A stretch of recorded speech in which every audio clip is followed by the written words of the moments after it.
Hi friends, welcome to exam theory. तो SSC constable GD 2019 में total आपके exam 54 शिफ्टों में कराए गए थे, जिसके सारे मैथ के सॉल्यूशन आपको इस चैनल पे देखने को मिलेंगे। तो आज हम लोग इस वीडियो में 2-3-2019 के शिफ्ट 2 के सारे मैथ के सॉल्यूशन इस वीडियो में देखने वाले हैं। तो अगर आप इस चैनल पर नए हैं तो हमारे चैनल को सब्सक्राइब जरूर कर ले। ये हमारा सोशल मीडिया प्लेटफॉर्म है, आप हमसे यहाँ भी जुड़ सकते हैं। इसके लिंक आपको इस वीडियो के डिस्क्रिप्शन बॉक्स में मिल जाएंगे और इस वीडियो को अपने दोस्तों के साथ शेयर करना बिल्कुल भी नहीं भूलिएगा। ये जो है टोटल आपकी इतनी शिफ्टों में एसएससी कांस्टेबल जीडी 2019 के एग्जाम कराए गए थे, जिसके 11 तारीख से लेकर के आपके 2-3-2019 के शिफ्ट 1 तक के सारे मैथ के सॉल्यूशन आपको इस चैनल पर करा दिए गए हैं। तो ये सारे वीडियो आप हमारे चैनल के प्लेलिस्ट में जाकर देख सकते हैं। तो आज हम लोग इस वीडियो में 2-3-2019 के शिफ्ट 2 के सारे मैथ के प्रश्नों के सॉल्यूशन इस वीडियो में देखने वाले हैं। तो चलिए बढ़ते आज के प्रश्नों की ओर। तो देखेंगे क्वेश्चन नंबर 1। यहाँ पर क्या दिए गए, यहाँ पर आपका क्वेश्चन में दिया गया है कि तीन संख्याएं 1/3 रेशियो 2/5 रेशियो 1/4 के अनुपात में है। फिर बोला गया कि सबसे बड़ी संख्या और सबसे छोटी संख्या के बीच अंतर कितना है, 9 है। यानी कि जो भी सबसे बड़ी संख्या है और सबसे छोटी संख्या है, उन दोनों संख्याओं का बीच का अंतर यानी कि डिफरेंस कितना दिया गया है, 9 यानी कि 9 दिया गया है। तो आपसे पूछा जा रहा है कि संख्याएं ज्ञात करें, यानी कि तीनों संख्याएं का जो है निश्चित अंक कितना, यानी कि तीनों संख्याओं का निश्चित नंबर आपको पता करना है। तो यहाँ पर सबसे पहले यहाँ पर रेशियो आपका क्या दिया गया, फ्रैक्शन में दिया गया है। रेशियो में जो भी आपका तीनों संख्याओं का क्या दिया गया, फ्रैक्शन में, यानी कि फ्रैक्शन को जो है अनुपात में वैल्यू दिया गया है। तो इसका सबसे पहले हम लोग करेंगे क्या, यहाँ पर हम लोग करेंगे कि जो भी आपका नीचे है, जैसे कि नीचे यहाँ पर 3 है, यहाँ पर 5 है और यहाँ पर 4 है, तो तीनों अंक का, इन तीनों अंक का यानी कि 3, 5 और 4 का क्या ले लेंगे, एलसीएम ले लेंगे, यानी कि लघुत्तम ले लेंगे। तो 3, 4 और 5 का एलसीएम कितना होता है, तो 3, 4 और 5 का आपका एलसीएम कितना हो जाएगा, यहाँ पर आपका हो जाएगा 5 चौक 20 या 60 हो जाएगा। यानी कि इन तीनों अंक का एलसीएम आपका कितना हो जाएगा, 60 हो जाएगा। तो जो आपका एलसीएम आया उन सभी अंकों से, यानी कि उन सभी संख्याओं में क्या करेंगे, गुना कर देंगे। उन सभी संख्याओं में क्या कर देंगे, गुना कर देंगे। तो आपका जो यहाँ पर फ्रैक्शन में वैल्यू है, सारा रेशियो का जो यहाँ पर फ्रैक्शन में वैल्यू दिया गया वो किस में चेंज हो जाएगा, इंटीजर वैल्यू में चेंज हो जाएगा। तो यहाँ पर इसे काटेंगे तो किससे कट जाएगा, 20 बार में चला जाएगा।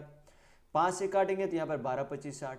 4 से काटेंगे तो कितना बार में चला जाएगा, 15 चौक 60 बार में चला जाएगा। तो यहाँ पर तीनों संख्याओं का क्या आ गया, एक इंटीजर में अनुपात में वैल्यू आ गया। तो तीनों संख्याओं का कितना अनुपात आ गया, 20:12:15 हो गया। तो यहाँ पर फिर बोला गया क्वेश्चन में कि सबसे बड़ी संख्या और सबसे छोटी संख्या के बीच अंतर 9 है। यानी कि यहाँ पर सबसे बड़ी संख्या अनुपात में कौन सी दिख रही है, 20 दिख रही है।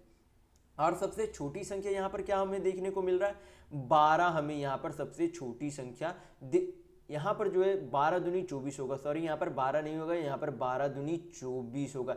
यानी कि सबसे बड़ी संख्या यहाँ पर 20 नहीं, सबसे बड़ी संख्या क्या है, 24 है। सबसे बड़ी संख्या कौन सी है, 24 है। सबसे छोटी संख्या कितनी है, 15 है। यानी कि 15 और 24 का अंतर कितना हो रहा है, 15 और आपके 24 का अंतर कितना हो रहा है, 9 हो रहा है। तो यही तो आपका यहाँ पर क्वेश्चन में बोला गया था। क्वेश्चन में बोला गया था कि बड़ी संख्या और छोटी संख्या के बीच अंतर 9 है। यहाँ पर रेशियो में ही हमें बड़ी संख्या और छोटी संख्या में अंतर 9 देखने को मिल रहा है। तो यानी कि जो आपका यहाँ पर अनुपात में वैल्यू है वही आपका क्या है, निश्चित वैल्यू है तीनों संख्याओं का। यानी कि पहली संख्या का कितना नंबर है, 20 अंक है, फिर दूसरी संख्या 24 अंक है और तीसरी संख्या 15 अंक है। तो यहाँ पर आपका तीनों संख्याओं का क्या आ गया, एक निश्चित वैल्यू आ गया है। यानी कि यहाँ पर आपका ऑप्शन नंबर 3 बिल्कुल सही होगा। तो चलिए बढ़ते हैं नेक्स्ट क्वेश्चन की ओर। तो देखेंगे क्वेश्चन नंबर 2। ये आपका क्या है, ग्राफ का क्वेश्चन है। यहाँ पर ग्राफ में आपसे दिया क्या गया है, यहाँ पर ग्राफ में दिया गया है सभी वर्ष दिए गए हैं। फिर बोला गया कि व्यय का विषय, यानी कि सभी पर जो है क्या दिया गया, व्यय का खर्च दिया गया। यानी कि 1998 में जैसे वेतन पर खर्च किया गया, फिर ईंधन और परिवहन पर खर्च किया गया, फिर बोला गया बोनस पर खर्च किया गया, ऋण पर व्यय किया गया, कर पर व्यय किया गया। इसी तरीके से सभी सालों पर सभी अलग अलग पर व्यय का यानी कि खर्च का जो है क्या दिया गया है, भाग रुपये में दिए गए हैं। तो यहाँ पर हम लोग क्या देखेंगे, क्वेश्चन में आपसे क्या पूछा जा रहा है। यहाँ पर क्वेश्चन में बोला गया, आपसे पूछा जा रहा है कि 1998 में इन सभी वस्तुओं के कुल व्यय 2001 में कुल व्यय का लगभग कितना प्रतिशत था। यानी कि 1998 में टोटल जितना खर्च किया गया उतना खर्च जो है 2001 के कुल व्यय यानी कि 2001 के कुल खर्च के कितने प्रतिशत के बराबर है, ये आपसे क्वेश्चन में पूछा जा रहा है। तो यहाँ पर हम लोग करेंगे क्या, यहाँ पर हम लोग निकालेंगे कि 1998 में कुल मिलाकर खर्च कितना किया गया था। तो सबसे पहले देखेंगे वेतन पर कितना खर्च किया गया था 1998 में, तो 288 यहाँ पर दिया गया है। सभी जो व्यय किया गया था किसमें किया गया था, लाख में किया गया था। यानी कि वेतन में कुल मिलाकर 288 लाख खर्च किया गया था। फिर बोला गया कि ईंधन और परिवहन पर 98 लाख खर्च किया गया था। फिर बोला गया यहाँ पर बोनस में 3 लाख खर्च किया गया था। ऋण पर ब्याज जो है, ऋण पर ब्याज कितना खर्च किया गया, 23.4 लाख जो है खर्च किया गया। और कर पर जो है 83 लाख खर्च किया गया। तो यहाँ पर क्या करेंगे, सभी का योग निकाल लेंगे तो 0.4, यहाँ पर 8 8 16, 16 3 19, 3 22, 3 आपका कितना हो गया 25 हो गया, 25 हाथ में 2, 9 8 17, 17 2 19, 19 8 आपका कितना हो गया 27, 27 और 2 आपका कितना हो जाएगा 29 हाथ में 2, तो 2 और 2 4 हो जाएगा। यानी कि 1998 में कुल मिलाकर 495.4 लाख का जो है क्या होता है, व्यय होता है। तो अब हम लोग क्या करेंगे, 2001 में कुल मिलाकर कितने व्यय किए जाते हैं। तो यहाँ पर क्या दिया गया, 2001 दिए गए हैं। तो 2001 में जो है वेतन पर कितना खर्च किया गया, तो 336 लाख जो है खर्च किया गया। ईंधन और परिवहन पर जो है 133 लाख खर्च किया गया। बोनस पर जो है 3.68 लाख खर्च किया गया। फिर ऋण पर जो है 36.4 लाख खर्च किया गया है। फिर उसी प्रकार कर पर जो है कितना खर्च किया गया, 88 लाख। सभी को क्या करेंगे, यहाँ पर जोड़ेंगे 8 6 4 10 हाथ में 1, यहाँ पर आपका हो गया 6 3 9 3 12 6 18 8 26, 26 से 1 बचा हुआ था तो 27 हाथ में 2, 3 3 9 8 17 2 19 हाथ में 1, 3 1 4 1 हाथ में बचा हुआ था यानी कि 5। यानी कि यहाँ पर आ गया कि 1998 में कितना व्यय हुआ और 2001 में कुल व्यय कितना हुआ। तो यहाँ पर पूछा क्या जा रहा है, यहाँ पर आपसे पूछा जा रहा है क्वेश्चन में कि 1998 के कुल व्यय में 2001 के कुल व्यय का कितना प्रतिशत है। तो हम लोग यहाँ पर मान लेते हैं कि x प्रतिशत के बराबर, यानी कि 2001 में कुल व्यय के x प्रतिशत के बराबर 1998 में कुल व्यय के बराबर है। तो यहाँ पर जो आपका x% का वैल्यू आएगा वही आपका क्या होगा, आंसर होगा। तो यहाँ पर हम लोग क्या करेंगे, कैलकुलेट करेंगे, पॉइंट हटाएंगे नीचे 10 जाएगा, यहाँ से पॉइंट हटाएंगे तो नीचे क्या चला जाएगा, 10 चला जाएगा। यहाँ पर से जब परसेंट हटाएंगे तो नीचे क्या आ जाएगा, 100 आ जाएगा। कैलकुलेट जब करेंगे तो 1 0 चला गया, 4 से काटेंगे तो कितना बार में चला जाएगा, 4 1, 4 दूनी 8, 1 बचा तो 4 तिया 12, फिर आपका 3 बचा तो 4 से यहाँ पर नहीं कटा, सॉरी यहाँ पर 4 से नहीं कटा तो 2 से काट के देख लेंगे तो 24 दूनी 48, 1 बचा, 2 सते 14, 2 सते 14, यहाँ पर भी 2 से काट लेंगे, 2 से काटेंगे तो यहाँ पर 2 दूनी 4, 29 दूनी 58, 1 बचा, 2 8 16, फिर 1 बचा आपका, यहाँ पर 2 बचे 10, 2 चौक 8 हो गया। यानी कि x% का वैल्यू निकालने के लिए हमें क्या करना होगा, हमें 2477 पे 3 0 बटा 29,854 से भाग देना होगा, तब आपका x% का वैल्यू आ जाएगा। तो यहाँ पर जब आप भाग देंगे तो आपका लगभग 82.97 आपका आंसर आ जाएगा। आप यहाँ पर घर पर भाग देकर जरूर इसे देखिएगा, आपका ये आंसर बिल्कुल आ जाएगा। यानी कि यहाँ पर आपका ऑप्शन नंबर 4 बिल्कुल सही होगा। आप यहाँ पर घर पर भाग देकर जरूर देखिएगा, आपका यहाँ पर परसेंट क्या आएगा, 82.97% आएगा। तो यहाँ पर आपका ऑप्शन नंबर 4 बिल्कुल सही होगा। तो अगर आपको वीडियो पसंद आ रहा है तो लाइक करते जरूर चलिएगा। तो चलिए बढ़ते हैं नेक्स्ट क्वेश्चन की ओर। तो देखेंगे क्वेश्चन नंबर 3, ये आपका क्या है, सिंप्लीफिकेशन का क्वेश्चन है। सिंप्लीफिकेशन बनाने के लिए आपको बॉडमास थ्योरम हमेशा पता होना चाहिए। मैं पहले वाले वीडियो में काफ़ी बार आपको बता चुका, यहाँ पर भी बता देता हूँ कि बॉडमास थ्योरम होता क्या है। बॉड मास क्या होता है BODMAS। बी से आपका क्या होता है ब्रैकेट होता है। ब्रैकेट कितने प्रकार के होते हैं तो 3 प्रकार के होते हैं। एक आपके बिग ब्रैकेट, एक आपका मिडिल ब्रैकेट, एक आपका स्मॉल ब्रैकेट होता है। ओ से मतलब क्या होता है ऑफ होता है, हिंदी में का दिया हुआ रहता है। डी से डिवाइड होता है यानी कि भाग होता है। एम से मल्टीप्लाई यानी कि गुना होता है। ए से ऐड यानी कि जोड़ होता है। एस से सब्ट्रैक्ट यानी कि घटाव होता है। तो जो आपका बॉड मास थ्योरम के हिसाब से जो पहले दिया गया है, जैसे कि पहले ब्रैकेट है, इसमें पहले ब्रैकेट है तो पहले ब्रैकेट को हल करेंगे। ब्रैकेट में भी सबसे पहले स्मॉल ब्रैकेट का हल किया जाता है, उसके बाद मिडिल ब्रैकेट, उसके बाद बिग ब्रैकेट का हल किया जाता है, उसके बाद ऑफ, उसके बाद डिवाइड। यानी कि जो बॉड मास थ्योरम के हिसाब से जो पहले आए उसे पहले हल करेंगे, जो बाद में उसे बाद में हल करेंगे। तो चलिए सिंप्लीफिकेशन को हल कर लेते। तो सबसे पहले यहाँ पर हल हम लोग क्या करेंगे, यहाँ पर भाग को हल करेंगे। तो जब 6.4 को 8 से भाग देंगे, जब 6.4 को 8 से भाग देंगे तो आपका कितना आ जाएगा 0.8 आएगा। तो 6.4 को जब 8 से भाग देंगे तो कितना आएगा 0.8 आएगा। कितना आएगा 0.8 आएगा। और यहाँ पर गुना करेंगे 0.7 को 0.4 से गुना करेंगे तो आपका कितना आ जाएगा 7 चौक 28 यानी कि 0.28 आ जाएगा। 0.7 को 0.4 से जब मल्टीप्लाई करेंगे तो कितना आ जाएगा 0.28 आ जाएगा। आप चाहे तो इस तरीके से गुना कर सकते हैं, जैसे कि 0.7 है तो ये क्या लिख सकते हैं 7/10 इसे लिख सकते हैं। 0.4 है तो 4/10 लिख सकते हैं। टोटल गुना करेंगे तो कितना आ जाएगा 28 आ जाएगा। ऊपर नीचे 10 दें 100 आ जाएगा। पॉइंट में चेंज करेंगे तो कितना आ जाएगा 0.28 आ जाएगा।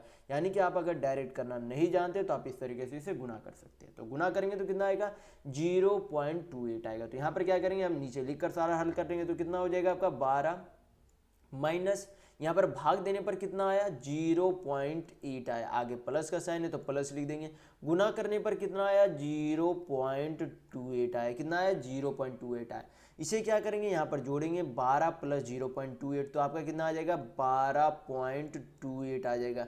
उसमें क्या करेंगे माइनस करेंगे 0.8 को माइनस करेंगे तो माइनस करने पर आपका कितना आ जाएगा यहाँ पर आपका हो गया 8, यहाँ पर हो जाएगा 4, यहाँ पर आपका कितना हो गया 11 हो गया। यानी कि इस पूरे सिंप्लीफिकेशन को हल करने पर कितना आया आंसर आपका 11.48 आया। कितना आया 11.48 यानी कि आपका ऑप्शन नंबर 3 बिल्कुल सही होगा। तो सिंप्लीफिकेशन का आप हमेशा सावधानी पूर्वक बनाए करेंगे क्योंकि इसमें गलती होने की संभावना अधिक होती है। तो चलिए बढ़ते हैं नेक्स्ट क्वेश्चन की ओर। तो देखेंगे क्वेश्चन नंबर 4। यहाँ पर दिया गया है क्वेश्चन में कि ट्रेन ए को, कौन से ट्रेन को, ट्रेन ए को 800 किलोमीटर की दूरी तय करने के लिए ट्रेन बी से 6 घंटा अधिक लगता है। यानी कि ट्रेन ए मान लेते ट्रेन ए की चाल ए ही है, ट्रेन ए जो है ए की चाल से चलता है, ट्रेन बी जो है बी की चाल से चलता है। तो जितना देरी में ए को 800 किलोमीटर समय लेता है और जितना देरी बी जो है ट्रेन को 800 किलोमीटर दूरी तय करने में लेता है, तो दोनों के समय का अंतर कितना दिया गया 6 घंटा दिया गया। फिर बोला गया कि यदि ट्रेन ए की गति 2 गुनी की जाती है, यदि ट्रेन ए की गति 2 गुनी की जाती है तो वह ट्रेन बी से 2 घंटे समय कम लेती है। यानी कि अगर जो पहले जो ट्रेन ए की चाल थी अब उसकी गति दोगुनी अगर कर देता है और बी की गति जितनी पहली थी अभी भी उतना ही रहने देता है, तब उनके समय का अंतर कितना हो जाता है 2 घंटे का अंतर हो जाता है। तो आपसे पूछा जा रहा है कि ट्रेन बी की गति यानी कि ट्रेन बी की स्पीड कितनी है। तो यहाँ पर सबसे पहले आपको पता होना चाहिए कि समय बराबर फॉर्मूला क्या होता है, समय बराबर आपका क्या होता है, समय बराबर आपका होता है दूरी बटा चाल होता है। समय बराबर आपका क्या होता है दूरी बटा चाल होता है। तो ये हमेशा फॉर्मूला आप याद रखेंगे। तो सबसे पहले ट्रेन ए जो है 800 किलोमीटर की दूरी तय करने में, क्योंकि समय बराबर क्या होता है दूरी बटा चाल, तो दूरी कितना 800 किलोमीटर है। ट्रेन ए का स्पीड हम लोगों ने क्या मान लिया ए ही मान लिया, तो ऊपर क्या है दूरी, नीचे क्या हो गया चाल, यानी कि ट्रेन ए को कितना समय लगा हमें प्राप्त हो जाएगा, क्योंकि समय बराबर दूरी बटा चाल होता है, तो ऊपर दूरी नीचे चाल, यानी कि ए ने जो है 800 किलोमीटर कितने समय में तय की होगी हमें यहाँ से पता चल जाएगा। फिर बोला गया कि 800 किलोमीटर की दूरी को ही जो है जब बी ट्रैवल करता है, यानी कि 800 किलोमीटर की दूरी को बी ट्रेन यानी कि बी की चाल से ट्रैवल करता है, तो ए जो है बी से कितना समय अधिक लेता है, 6 घंटे, यानी कि दोनों के समय का अंतर कितना दिया गया, 6 घंटा अंतर दिया गया। कितने घंटे का अंतर दिया गया, 6 घंटे का अंतर दिया गया। फिर आगे इसी क्वेश्चन में बोला गया कि उतनी ही दूरी को जब ए अपनी गति दुगनी कर ले, ए गति अपनी दुगनी कर ले तो बी ट्रेन बी से 2 घंटे कम समय लेता है। यानी कि अगर ट्रेन बी 800 किलोमीटर दूरी है, बी की चाल से जाता है और 800 किलोमीटर की दूरी को ही जब अगर ए ट्रेन जो है दोगुनी चाल, अगर पहले ए चाल हम लोगों ने माना था तो अब उसका चाल कितना हो गया, 2a हो गया। तब क्योंकि अब ज़्यादा समय कौन ले रहा है, बी ज़्यादा समय ले रहा है, तो हमें इसे क्या करना होगा, आगे करना होगा। तो दोनों के समय का अंतर कितना हो गया, यहाँ पर दिया गया 2 घंटे दिया गया। तो यहाँ पर हम लोगों ने क्या बैठा दिया, 2 इक्वेशन बैठा दिया। यहाँ पर हमें इलिमिनेट क्या करना है, इलिमिनेट करना हमें चाहिए क्या, ट्रेन बी की गति, यानी कि हमें बी का वैल्यू चाहिए। तो ए का यहाँ पर हमें क्या करना होगा, ए यहाँ पर इलिमिनेट करना होगा। इलिमिनेट करने के लिए क्या करेंगे, पहला इक्वेशन में यहाँ पर आधा से गुना कर देंगे, क्योंकि यहाँ पर 800 तो ऊपर में दोनों जगह है, लेकिन यहाँ पर 2 है, यहाँ पर ए है, यानी कि जब इसमें आधा गुना करेंगे तो यहाँ पर भी क्या चला आएगा, नीचे 2a आ जाएगा। तो यहाँ पर 800/2a plus 800/2a minus 800/2a से क्या हो जाएगा, कट जाएगा पूरी तरह। फिर यहाँ पर क्या करेंगे, फिर यहाँ पर दिया गया, क्या दिया गया, अब सभी को यहाँ पर जोड़ेंगे तो कितना आ जाएगा, यहाँ पर जब गुना करेंगे आधा को जब 800/b से गुना करेंगे तो कितना आ जाएगा, -400/b। कितना आ जाएगा, -400/b। और यहाँ पर नीचे में कितना है, प्लस 800/b है। फिर बराबर है, इधर कितना हो जाएगा, आधा गुना करेंगे 6 में तो 3 हो जाएगा, प्लस 2 हो जाएगा। यहाँ पर कैलकुलेट करेंगे तो नीचे क्या हो जाएगा, b हो जाएगा, एलसीएम 800 में से 400 चला गया तो कितना बचेगा, 400 बचेगा। इधर आपका कितना हो गया, 3 2 5 हो गया, 5 से 400 काटेंगे कितना बार में चला जाएगा, 80 बार में चला जाएगा। यानी कि हमें क्या प्राप्त हो गया, बी का स्पीड, यानी कि बी की गति प्राप्त हो गई। तो क्या आपका आ गया, बी बराबर 80 किलोमीटर प्रति घंटा आ गया। यानी कि बी ट्रेन की गति कितनी थी, 80 किलोमीटर प्रति घंटा थी। बी की गति कितनी थी, 80 किलोमीटर प्रति घंटा थी। यानी कि आपका ऑप्शन नंबर 3 बिल्कुल सही होगा। तो चलिए बढ़ते हैं नेक्स्ट क्वेश्चन की ओर। तो देखेंगे क्वेश्चन नंबर 5। यहाँ पर दिया गया है क्वेश्चन में कि 2 मिलीमीटर व्यास, यानी कि 2 मिलीमीटर के डायमीटर के साथ 36 मीटर लंबा एक तांबे का तार है। तो जब भी बोला जाए कि एक लंबा एक तांबे का तार है तो यह जो है किस शेप में होगा, या जो एक लंबा जो है एक तांबे का तार है वो किस शेप में होगा। तो तार होता है हमेशा किस शेप में, सिलेंड्रिकल शेप में, यानी कि एक बेलनाकार आकार में होता है। तो यहाँ पर बोला क्या गया क्वेश्चन में कि एक तार है, तो तार किस शेप में, यानी कि किस आकार में होता है, बेलनाकार आकार में होता है। यानी कि एक बेलन की लंबाई, यानी कि इसकी हाइट कितनी दी गई है, तो इसकी हाइट 36 मीटर दिया गया है। कितना दिया गया, 36 मीटर दिया गया। फिर यहाँ पर दिया गया कि इसका व्यास, यानी कि डायमीटर जो है कितना है, 2 mm है, यानी कि 2 मिलीमीटर व्यास है।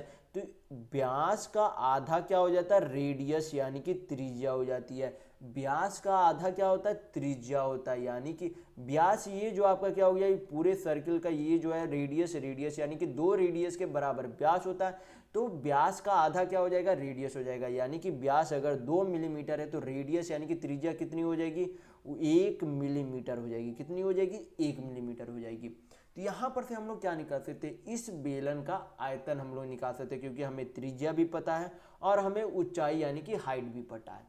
तो यहाँ पर आगे क्या बोला गया क्वेश्चन में, आगे बोला गया आपसे कि एक गोला बनाने के लिए, यानी कि इस तार से गोला बनाने के लिए पिघलाया जाता है। इस तार को क्या किया जाता है, एक पिघलाया जाता है। किसे, क्या चीज बनाने के लिए, गोला, यानी कि स्फीयर बनाने के लिए। तो बोला जा रहा है कि अगर इस तार से गोला यानी कि स्फीयर बनाया जाएगा तो उसकी त्रिज्या क्या होगी। अगर इस बेलन जैसे तार से गोला बनाया जाएगा तब उसकी त्रिज्या क्या होगी। तो जब भी आपका किसी किसी और आकार में बदला जाता है तो हमेशा किस पर कैलकुलेट यानी कि गणना की जाती है, वॉल्यूम यानी कि आयतन पर गणना की जाती है, क्योंकि जितना वॉल्यूम इस तार का होगा उतना ही वॉल्यूम उस गोले यानी कि उस स्फीयर का होगा। तो यहाँ पर सबसे पहले हमें क्या पता होना चाहिए कि किसी गोले का वॉल्यूम यानी कि आयतन का फॉर्मूला क्या होता है। तो आयतन का फॉर्मूला क्या होता है किसी भी बेलन का, पाई आर स्क्वायर एच होता है। क्या होता है, किसी भी बेलन के आयतन का formula pi r square h होता है। और किसी स्फीयर यानी कि किसी गोले के वॉल्यूम यानी कि उसके आयतन का फॉर्मूला क्या होता है, 4/3 पाई आर क्यू होता है। क्या होता है फॉर्मूला, 4/3 पाई आर क्यू होता है किसी भी गोले यानी कि स्फीयर का फॉर्मूला। तो ये दोनों फॉर्मूले आप क्या रखेंगे, याद रखेंगे। तो दोनों का क्या हो जाएगा, दोनों का वॉल्यूम आपस में बराबर होगा। तो यहाँ पर क्या करेंगे, पाई को पाई रहने देंगे, यानी कि इस जो है बेलन का त्रिज्या यानी कि इस तार की जो है त्रिज्या कितनी दी गई, 1 mm दी गई है। तो यहाँ पर हमें देखना पड़ेगा कि ये जो है किस में दिया गया है, मीटर में दी गई। तार की लंबाई किस में दी गई है, मीटर में दी गई, लेकिन इसका जो व्यास दिया गया किस में दिया गया, मिलीमीटर में दिया गया। तो हमें किस में चेंज करना होगा, हम लोग क्या करेंगे यहाँ पर मिलीमीटर को सेंटीमीटर में चेंज कर देंगे, क्योंकि यहाँ पर एक सेंटीमीटर बराबर, 1 सेंटीमीटर बराबर कितना होता है, 10 मिलीमीटर होता है। 1 सेंटीमीटर बराबर कितने मिलीमीटर होते हैं, 10 मिलीमीटर होते हैं। तो यहाँ पर से क्या हम लोग बोल सकते हैं कि 1/10 सेंटीमीटर बराबर, 1/10 सेंटीमीटर बराबर क्या 1 mm का वैल्यू बोल सकते हैं, तो बिल्कुल बोल सकते हैं। यानी कि 1/10 सेंटीमीटर किसके बराबर होता है, 1 मिलीमीटर के बराबर होता है। यानी कि अब हमारी त्रिज्या कितनी हो गई, 1/10 सेंटीमीटर हो गए। तो उसका क्या करेंगे, स्क्वायर करेंगे। तो स्क्वायर करेंगे तो कितना हो जाएगा, 1/10 का स्क्वायर यानी कि 1 का स्क्वायर, 1 नीचे 10 का स्क्वायर यानी कि 100 हो जाएगा, इंटू एच करना है। लेकिन यहाँ पर हम लोगों ने त्रिज्या किस में माना, सेंटीमीटर में माना, और यहाँ पर लंबाई किस में, मीटर में है। तो मीटर को सेंटीमीटर में कैसे चेंज किया जाता है, 1 मीटर बराबर 100 सेंटीमीटर होता है। 1 मीटर बराबर कितने सेंटीमीटर होते हैं, 100 सेंटीमीटर होते हैं। तो 36 मीटर बराबर कितना हो जाएगा, 3600 सेंटीमीटर हो जाएगा। यानी कि ये आपका क्या आ गया, कुल बेलन का आयतन हो गया, जो कि किसके आयतन के बराबर होगा, उस स्फीयर यानी कि उस गोले के आयतन के बराबर होगा। तो गोला का आयतन का फॉर्मूला क्या है, 4/3 पाई आर क्यू, यानी कि आर हमें निकालना है तो उसे आर से ही डिनोट कर देंगे। इन दोनों का वॉल्यूम क्या है, बराबर है। तो इधर स्फीयर यानी कि गोले का आयतन, इधर बेलन यानी कि उस तार का आयतन। कैलकुलेट करेंगे तो इस गोले का त्रिज्या यानी कि रेडियस पता चल जाएगा। तो यहाँ पर से पाई क्या हो गया आपका, चला गया, 2 शून्य यहाँ पे चला गया, 4 नंबर कितना हो गया आपका, 36 हो गया। यानी कि आर क्यू बराबर, जब क्रॉस मल्टीप्लिकेशन करेंगे तो आर पर पावर क्यू बराबर कितना हो गया, 9 तिया 27 हो गया। यानी कि आर बराबर आपका कितना आ गया, यानी कि जब अंडर रूट क्यूब रूट करेंगे, यहाँ पर जब 27 पर क्यूब रूट जाएगा तो 27 जो है किसका क्यूब रूट होता है, 3 का क्यूब रूट होता है। यानी कि 3 का जब क्यूब करेंगे तो कितना आ जाएगा, 27 आ जाएगा। यानी कि इस स्फीयर यानी कि इस गोले की त्रिज्या कितनी आ गई, 3 सेंटीमीटर आ गई। कितनी आ गई त्रिज्या, 3 सेंटीमीटर आ गया। यानी कि इस गोले की त्रिज्या कितनी है, 3 सेंटीमीटर है। अगर आपका रेडियस यहाँ पर मीटर में दिया हुआ होगा, अगर आपका यहाँ पर आंसर यहाँ पर मीटर में दिया गया होगा तो मीटर में इसे चेंज करेंगे तो क्या करेंगे, 3 को 100 से डिवाइड कर देंगे तो कितना आ जाएगा आपका, 0.03 मीटर आ जाएगा। अगर आपका मीटर में आंसर दिया गया होगा तो मीटर में कितना आंसर आएगा, 0.03 मीटर आ जाएगा। अगर सेंटीमीटर में है तो उसकी त्रिज्या कितनी आ जाएगी, 3 सेंटीमीटर आ जाएगी। तो जो आपका ऑप्शन में रहेगा वो आपका सही आंसर होगा। अगर सेंटीमीटर में है तो सेंटीमीटर का मारेंगे, मीटर में है तो मीटर का मारेंगे। तो चलिए बढ़ते हैं नेक्स्ट क्वेश्चन की ओर। तो देखेंगे क्वेश्चन नंबर 6। यहाँ पर क्वेश्चन में दिया गया है आपका कि ए जो है एक कार अकेले 12 दिनों में करता है। यानी कि ए जो है किसी कार को अकेले 12 दिनों में करता है। फिर बोला गया है कि बी अकेले उसी काम को 10 दिनों में कर सकता है। ए किसी काम को 12 दिनों में कर सकता है, फिर बी जो है अकेले उसी काम को 10 दिनों में कर सकता है। फिर बोला गया है कि उन्होंने 440 रुपये में कार हाथ लिया।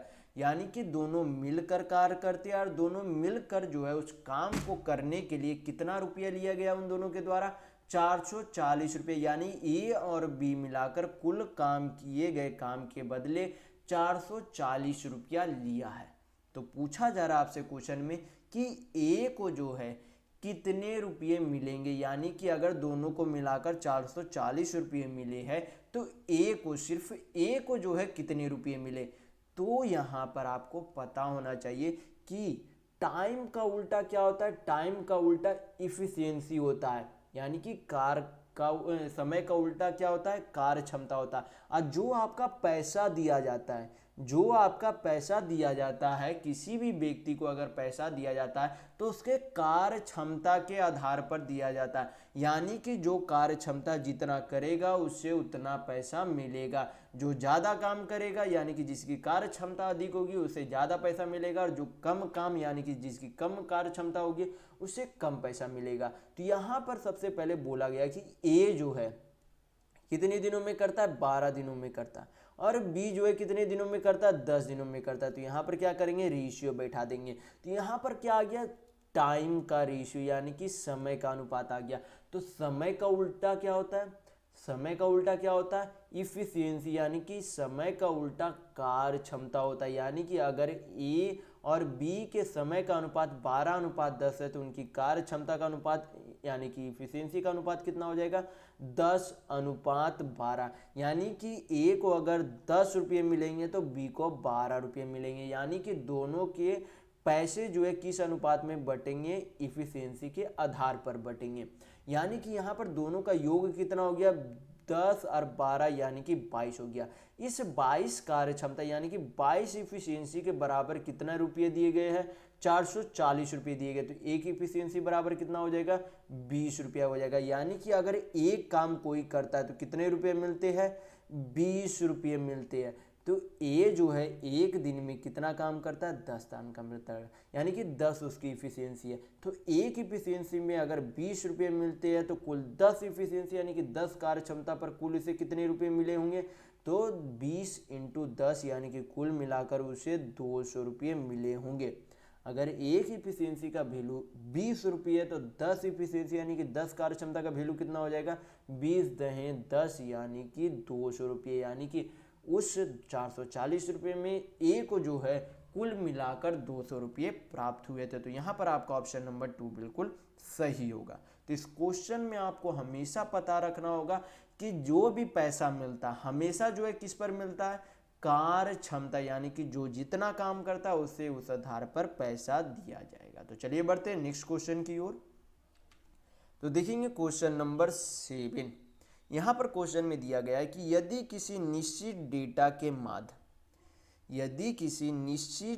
के माध्य और माध्यिका का अनुपात यानी कि मीन और मीडियन का रेशियो यानी कि उसके अनुपात कितने हैं, 2:3 है।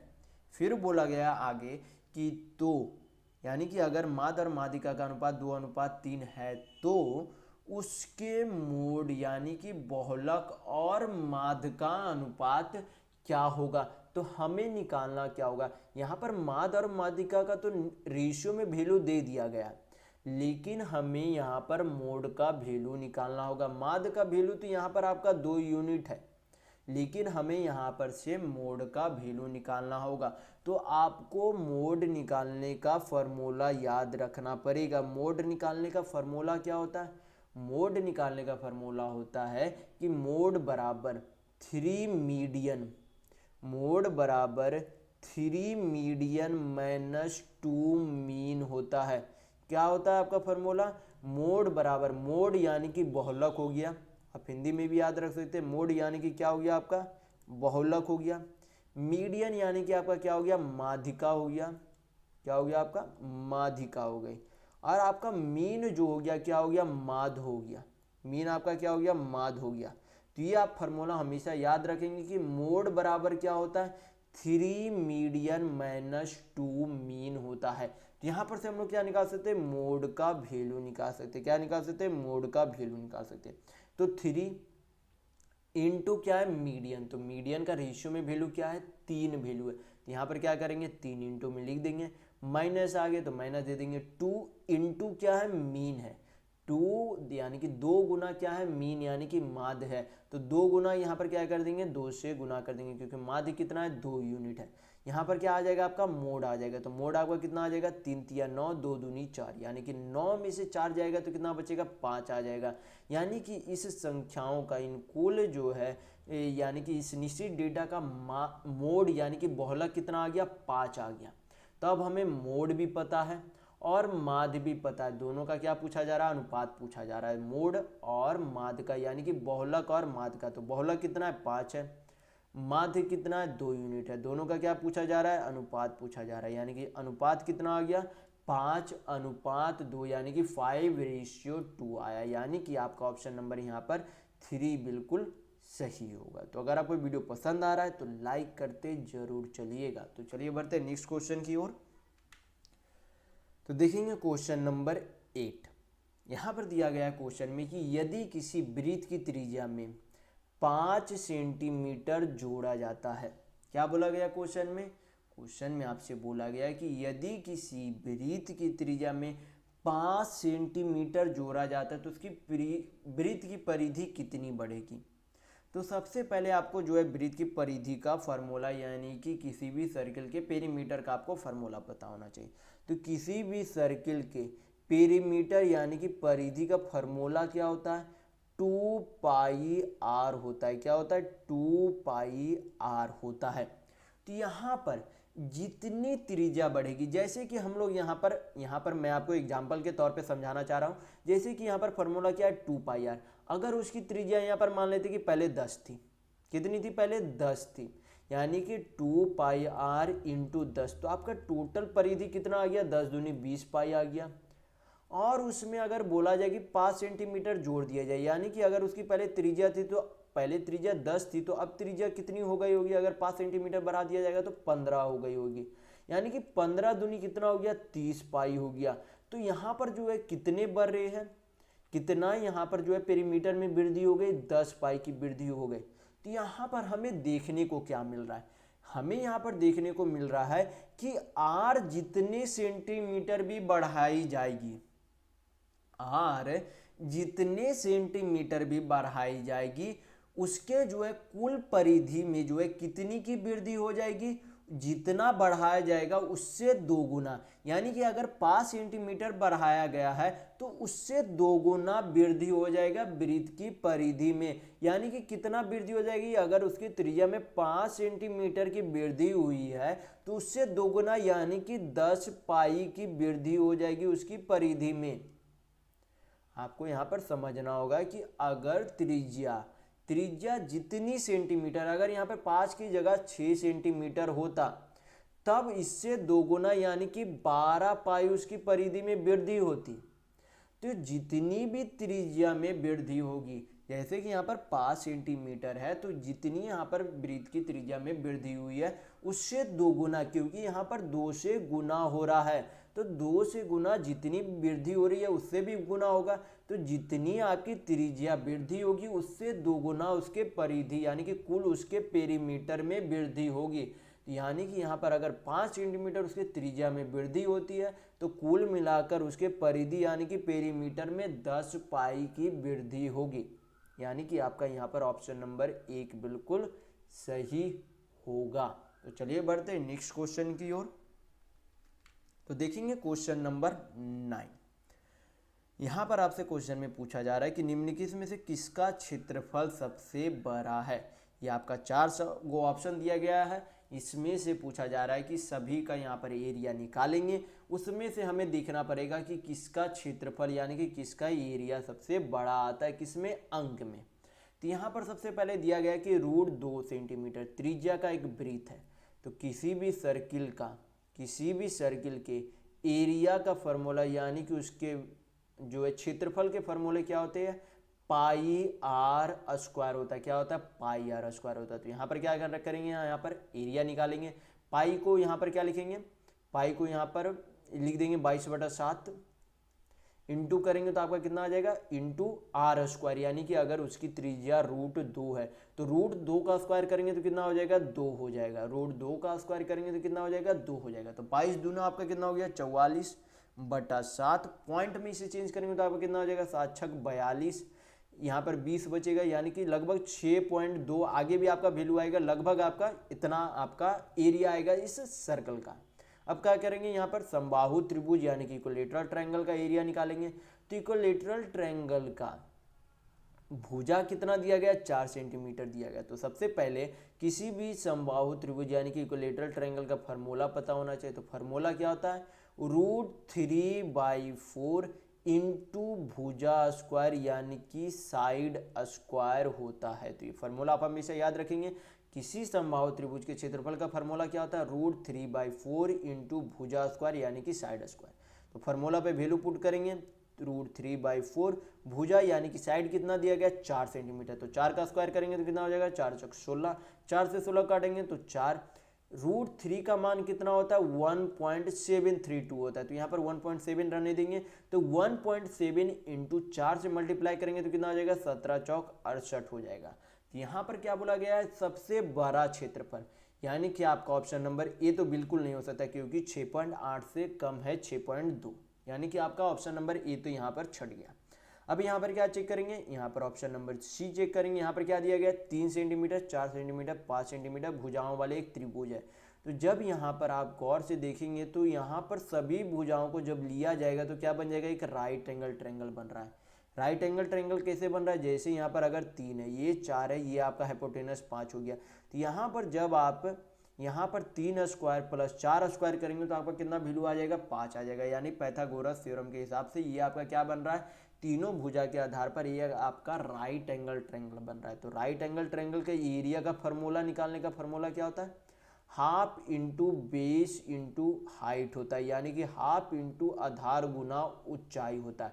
तो इसका एरिया निकालेंगे अब यहाँ पर हाफ गुना 20 यानी कि आधार कितना है 4 सेंटीमीटर और इसकी ऊंचाई 3 सेंटीमीटर है। हल करेंगे तो 2 दूनी 4 3 दूनी 6 सेंटीमीटर स्क्वायर आ गया, यानी कि इसकी एरिया कितनी आ गई 6 सेंटीमीटर स्क्वायर, यानी कि आपका ऑप्शन नंबर सी भी नहीं हो सकता क्योंकि 6.8 से कम है।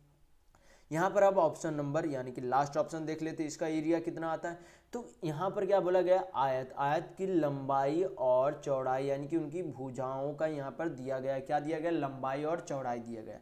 तो किसी आयत की क्षेत्रफल का फॉर्मूला क्या होता है लेंथ गुना ब्रेथ यानी कि लंबाई गुना चौड़ाई होता है। तो लंबाई कितना दिया गया 2.5 सेंटीमीटर, चौड़ाई कितनी दी गई है 2 सेंटीमीटर, गुना करेंगे तो 2.5 गुना 2 यानी कि 5 सेंटीमीटर स्क्वायर हो जाएगा, यानी कि आपका ऑप्शन नंबर डी भी नहीं हो सकता क्योंकि ये 6.8 से कम है। तो यहाँ पर कौन सा ऑप्शन आपका सही हो रहा है ऑप्शन नंबर बी, क्योंकि एक समबाहु त्रिभुज के आधार पर इसका एरिया सबसे अधिक आ रहा है। सबसे अधिक क्यों आ रहा है क्योंकि इसका वैल्यू सबसे अधिक है, कितना वैल्यू है 6.8 सेंटीमीटर स्क्वायर आ रहा है, यानी कि एक समबाहु त्रिभुज का इन चारों ऑप्शन में इस समबाहु त्रिभुज का एरिया सबसे अधिक है। तो यहाँ पर आपका ऑप्शन नंबर बी बिल्कुल सही होगा। तो चलिए बढ़ते हैं नेक्स्ट क्वेश्चन की ओर।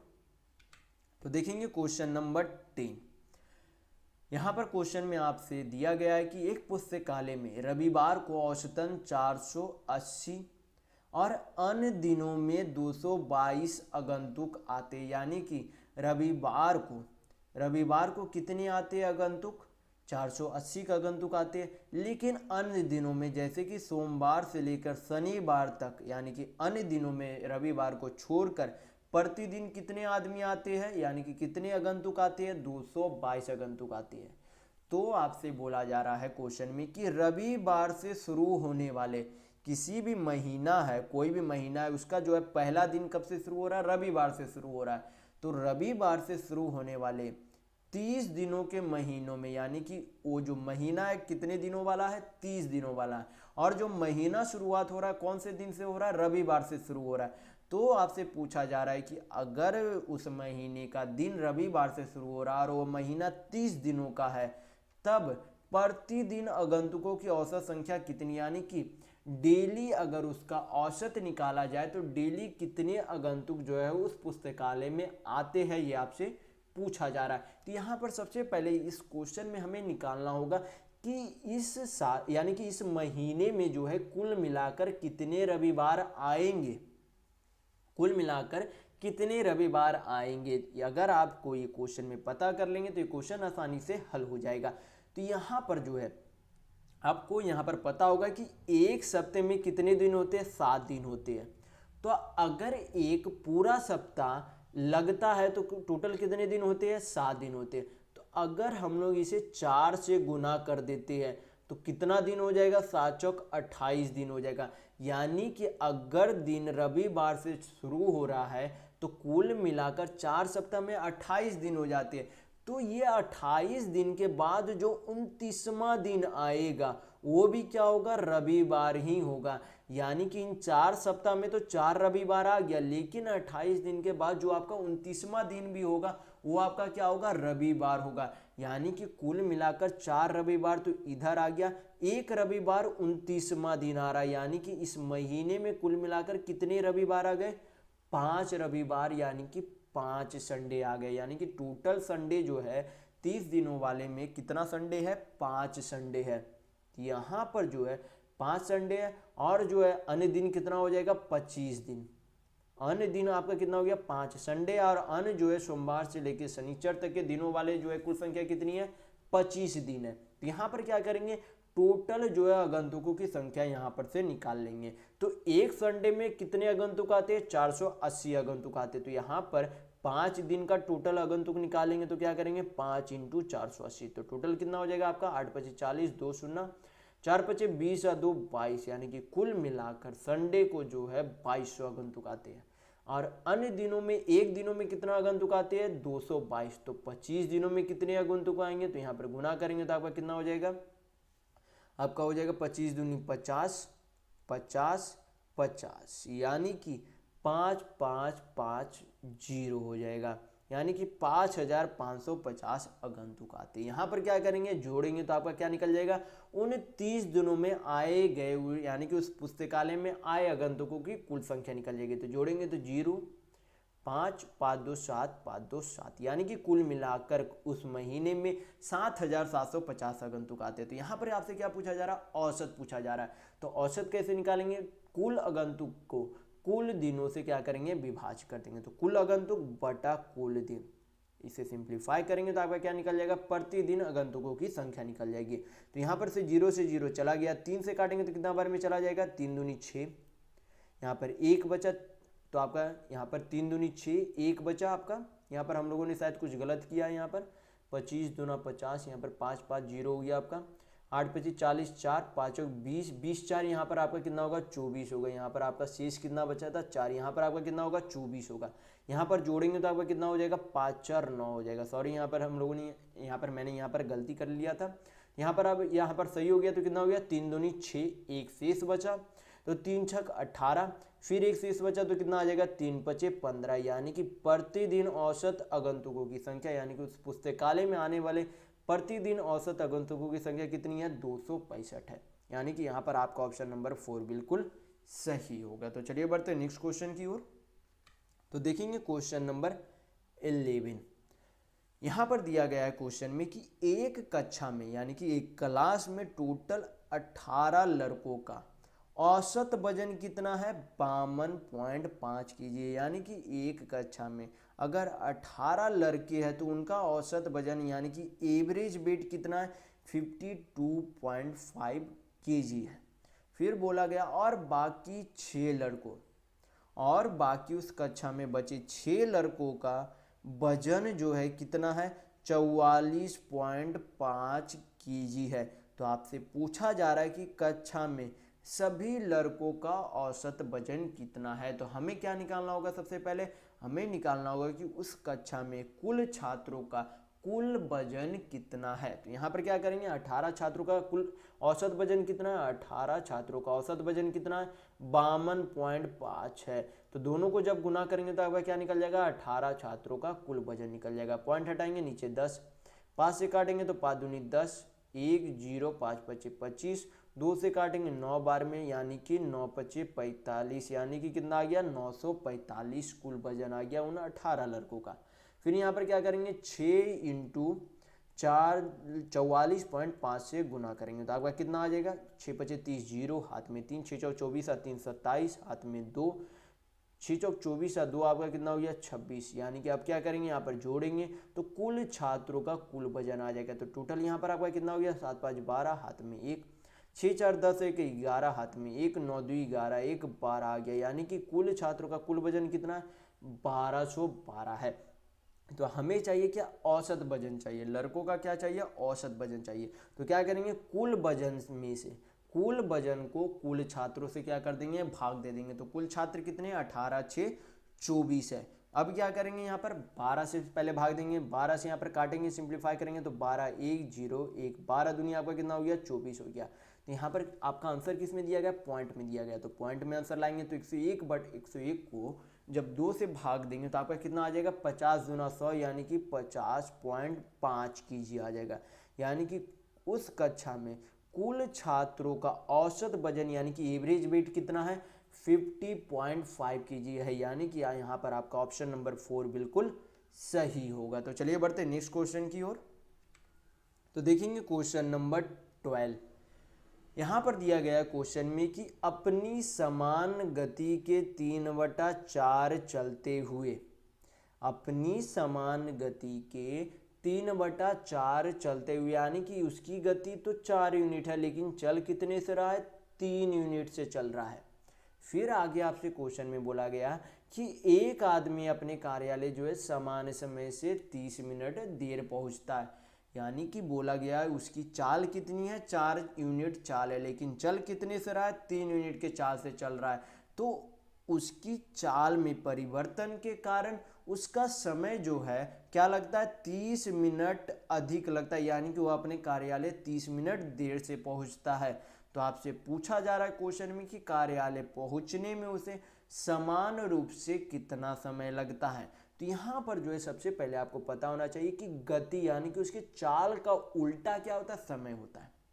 चाल का उल्टा क्या होता है, समय होता है। यानी कि स्पीड का उल्टा क्या होता है, टाइम होता है। तो स्पीड यहाँ पर दिया गया कि 4 की तो उसकी चाल है, यहाँ पर क्या बोला गया है कि 3/4 से चलता है। यानी कि उसकी चाल तो उसकी यानी कि उसकी स्पीड तो 4 है लेकिन चल कितने से रहा है, 3 की चाल से चल रहा है। यानी कि उसकी चाल तो 4 है लेकिन चल 3 से रहा है। यानी कि उसकी असल चाल 4 है और उसकी जो अभी चल रहा है उसकी चाल 3 है। यानी कि उसका जो है रेशियो में अनुपात कितना हो गया, 4:3 हो गया। तो स्पीड यानी कि चाल का उल्टा क्या होता है, समय होता है। तो चाल का उल्टा समय कितना हो जाएगा, 3:4 हो जाएगा। कितना हो जाएगा, 3:4 हो जाएगा।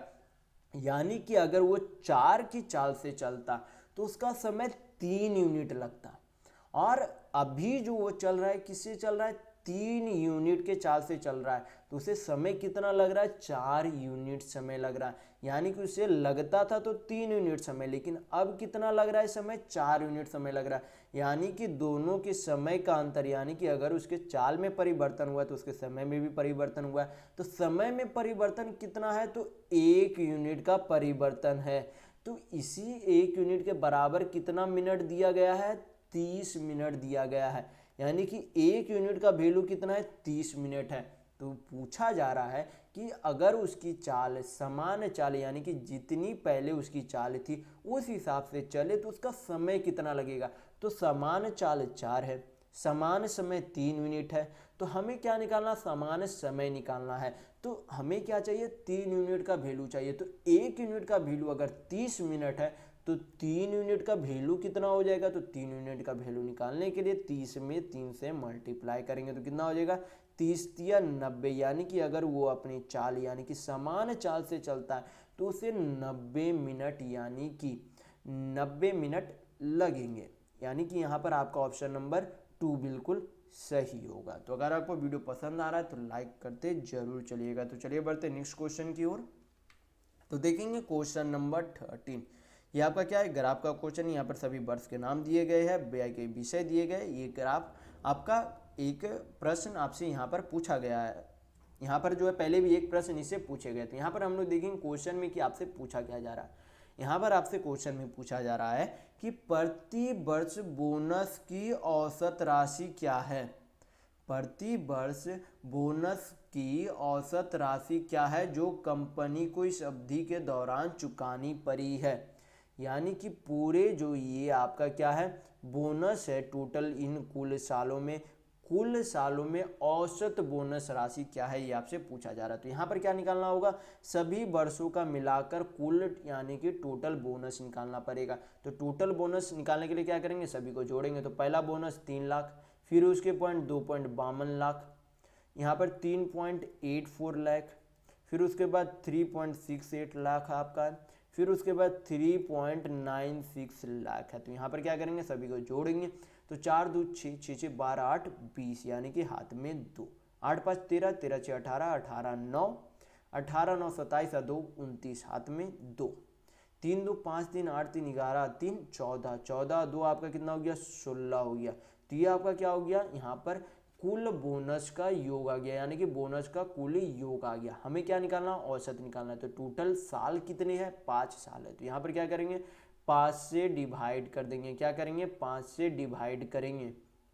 यहाँ पर हम लोगों ने शायद कुछ, यहाँ पर मैंने कुछ जोड़ने में गलत किया है, फिर से हम लोग यहाँ पर जोड़ लेंगे। 2.52 3.84 3.68 3.96 यहाँ पर जोड़ेंगे। तो 4 2 6 6 6 12 8 20 हाथ में 2, 8 5 13 13 6 19 सॉरी यहाँ पे 13 6 19 19 और 9 कितना होता है 28, 28 और 2 कितना होता है 30 होता है। यानी कि आपका यहाँ पर 0 होगा, हाथ में 3, यानी कि 3 2 5 3 8 3 11 3 14 11 3 14 14 3 आपका कितना हो गया 17 हो गया। यानी कि आपका यहाँ पर कितना हो जाएगा 17, यानी कि टोटल बोनस का योग कितना आ गया 17 लाख आ गया। तो टोटल ईयर की संख्या कितनी है 5 साल है। तो क्या करेंगे 17 लाख को 5 से डिवाइड करेंगे तो आपका कितना आ जाएगा, यहाँ पर भाग करेंगे 17 को 5 से तो कितना आ जाएगा आपका 5 तिया 15.2 बचेगा, 2 बचेगा, यानी कि 5 चौक 20, यानी कि कुल मिलाकर औसत बोनस कितना है 3.4 लाख है। कितना है 3.4 लाख है, यानी कि आपका ऑप्शन नंबर यहाँ पर 1 बिल्कुल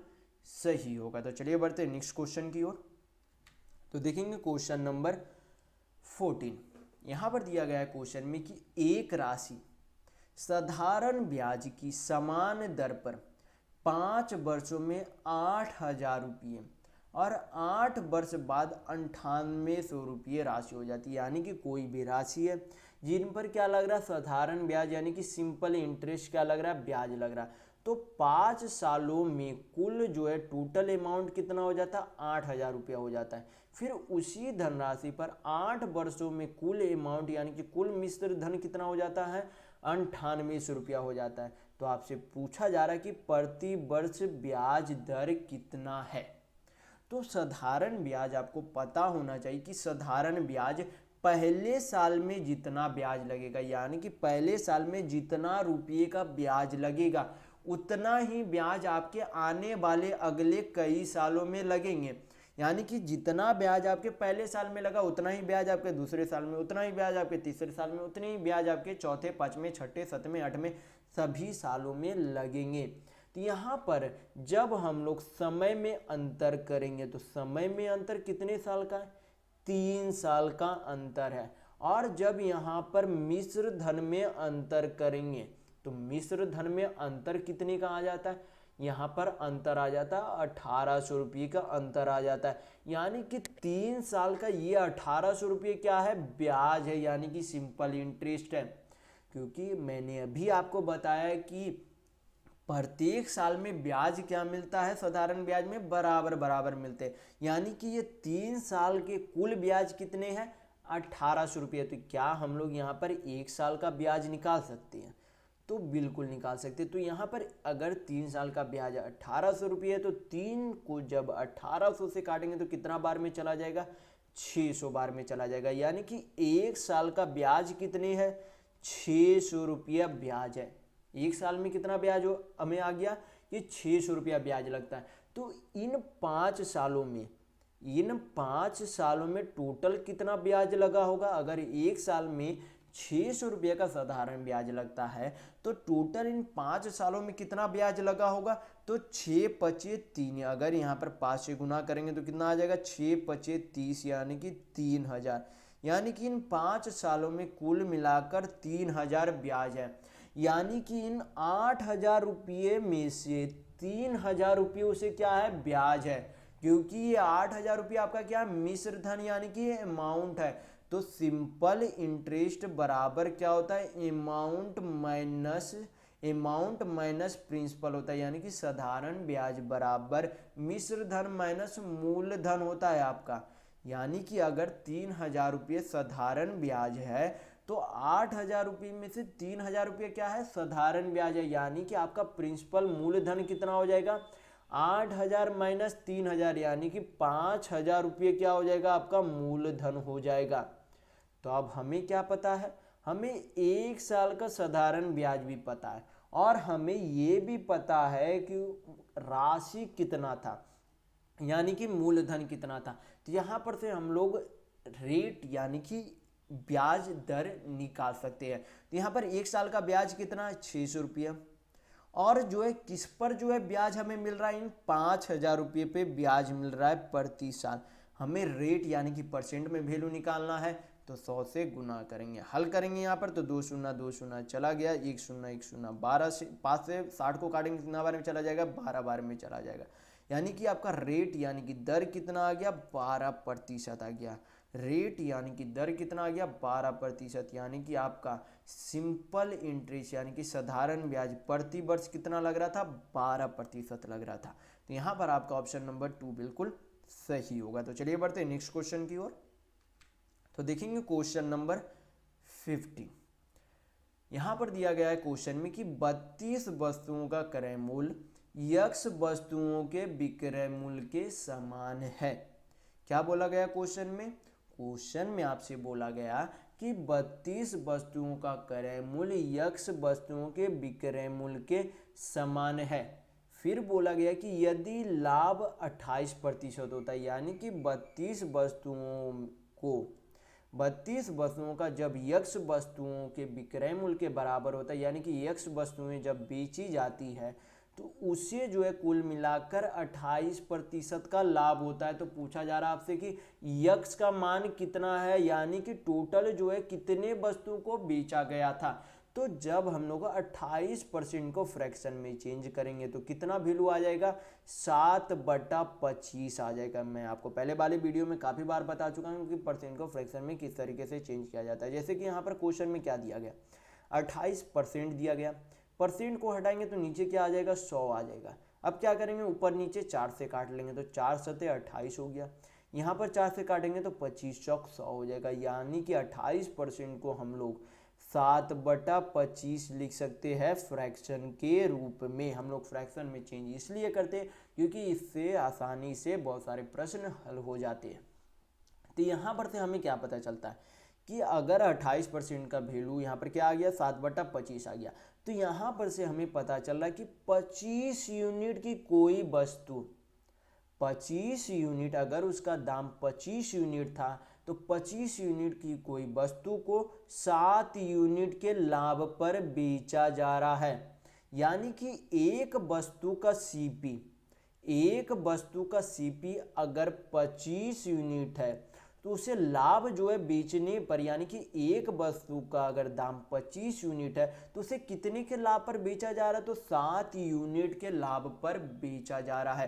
तो यहाँ पर एसपी कितना हो जाएगा, यानी कि अगर खरीदा 25 यूनिट में, लाभ यानी कि 7 यूनिट के उसे लाभ पर बेचा जा रहा है, यानी कि कितने में बेचा जा रहा है, 25 और 7 32 यूनिट में बेचा गया है।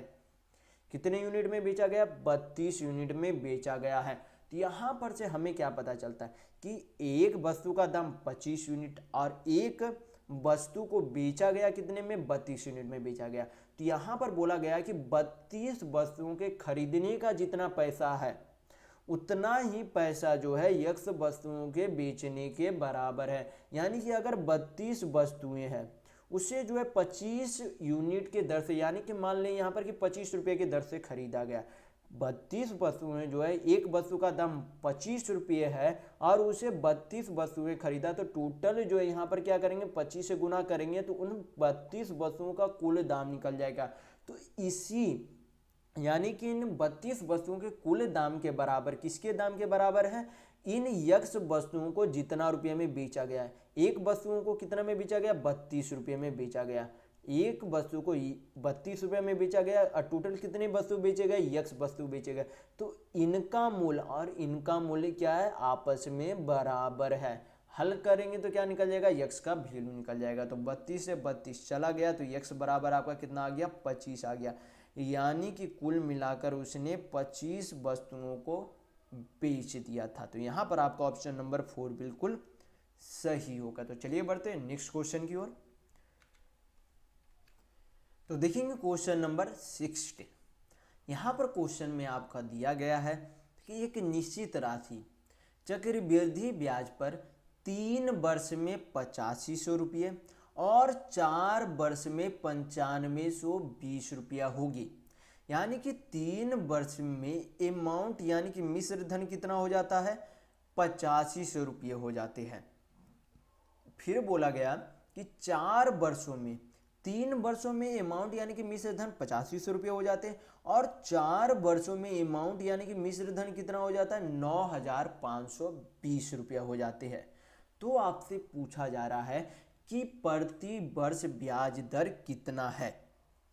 तो यहाँ पर सबसे आसान तरीका बनाने का ये है कि जब भी आपका समय में अंतर 1 वर्ष का हो, जब भी आपका समय में अंतर 1 वर्ष का हो और ब्याज जो आपका चक्रवृद्धि ब्याज दिया गया हो और आपसे रेट पूछे, 3 वर्ष में यहाँ पर मिश्र धन दिया गया हो और ब्याज आपका चक्रवृद्धि ब्याज दिया हुआ रहे, तो आपका रेट आपसे पूछा जाए तो रेट निकालने के लिए क्या किया जाता है, रेट निकालने के लिए हम लोग यहाँ पर क्या करेंगे, दोनों के अमाउंट में यानी कि दोनों के मिश्र धन में क्या करेंगे, अंतर निकाल के पिछले वाले का जो अमाउंट है उसको नीचे रखेंगे और रेट निकालने के लिए 100 से मल्टीप्लाई करेंगे तो आपका रेट यानी कि दर निकल जाएगा।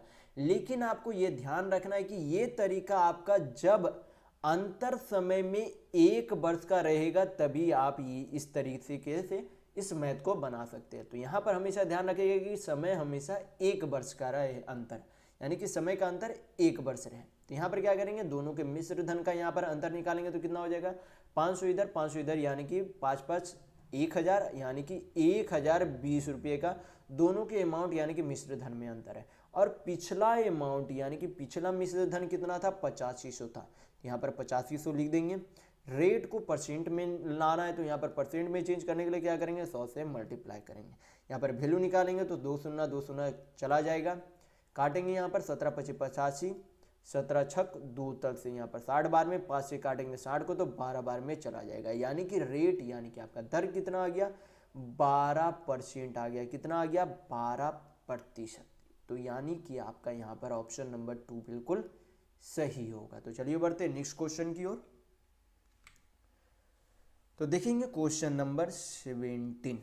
यहाँ पर दिया गया है क्वेश्चन में कि एक घड़ी का अंकित मूल्य 600 रुपये है।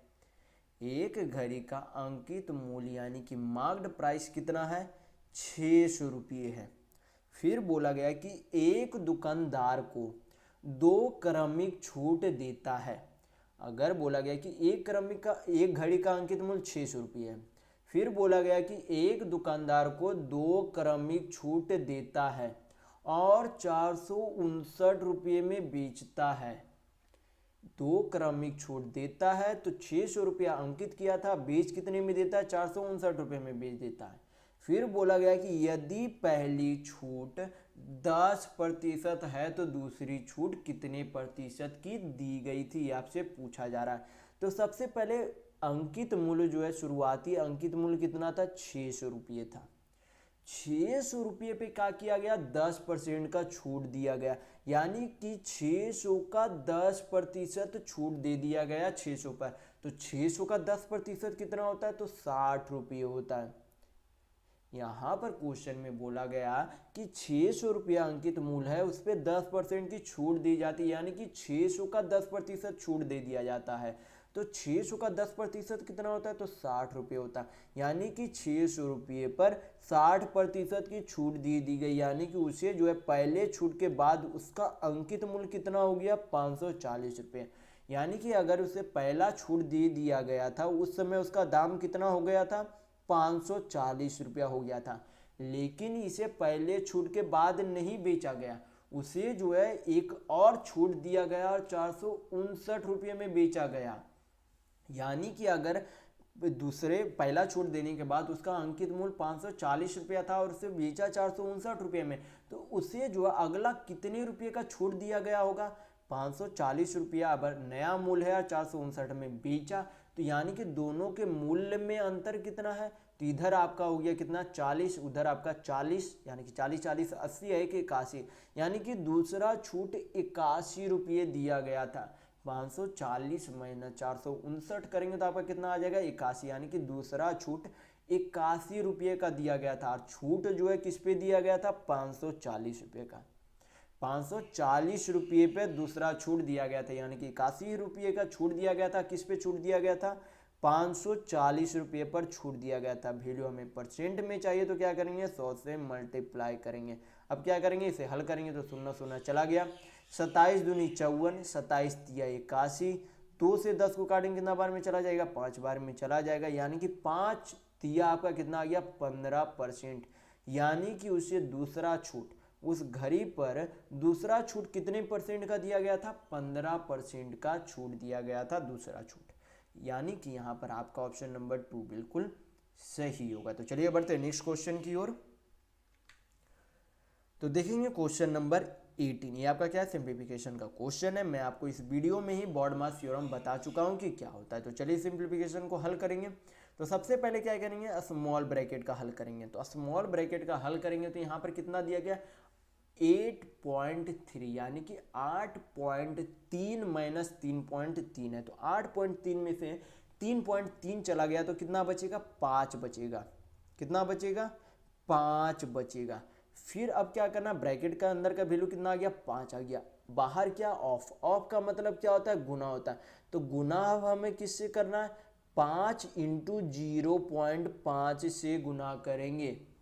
5 इंटू क्या करेंगे? 0.5 से गुना करेंगे। तो यहाँ पर सब हम लोग पहले लिख लेते हैं यहाँ पर। तो यहाँ पर कितना आ जाएगा? 14.62, माइनस आगे साइन है, माइनस दे देंगे। तो यहाँ पर क्या है? 0.5 इंटू 5 है, तो गुना करेंगे तो कितना आ जाएगा?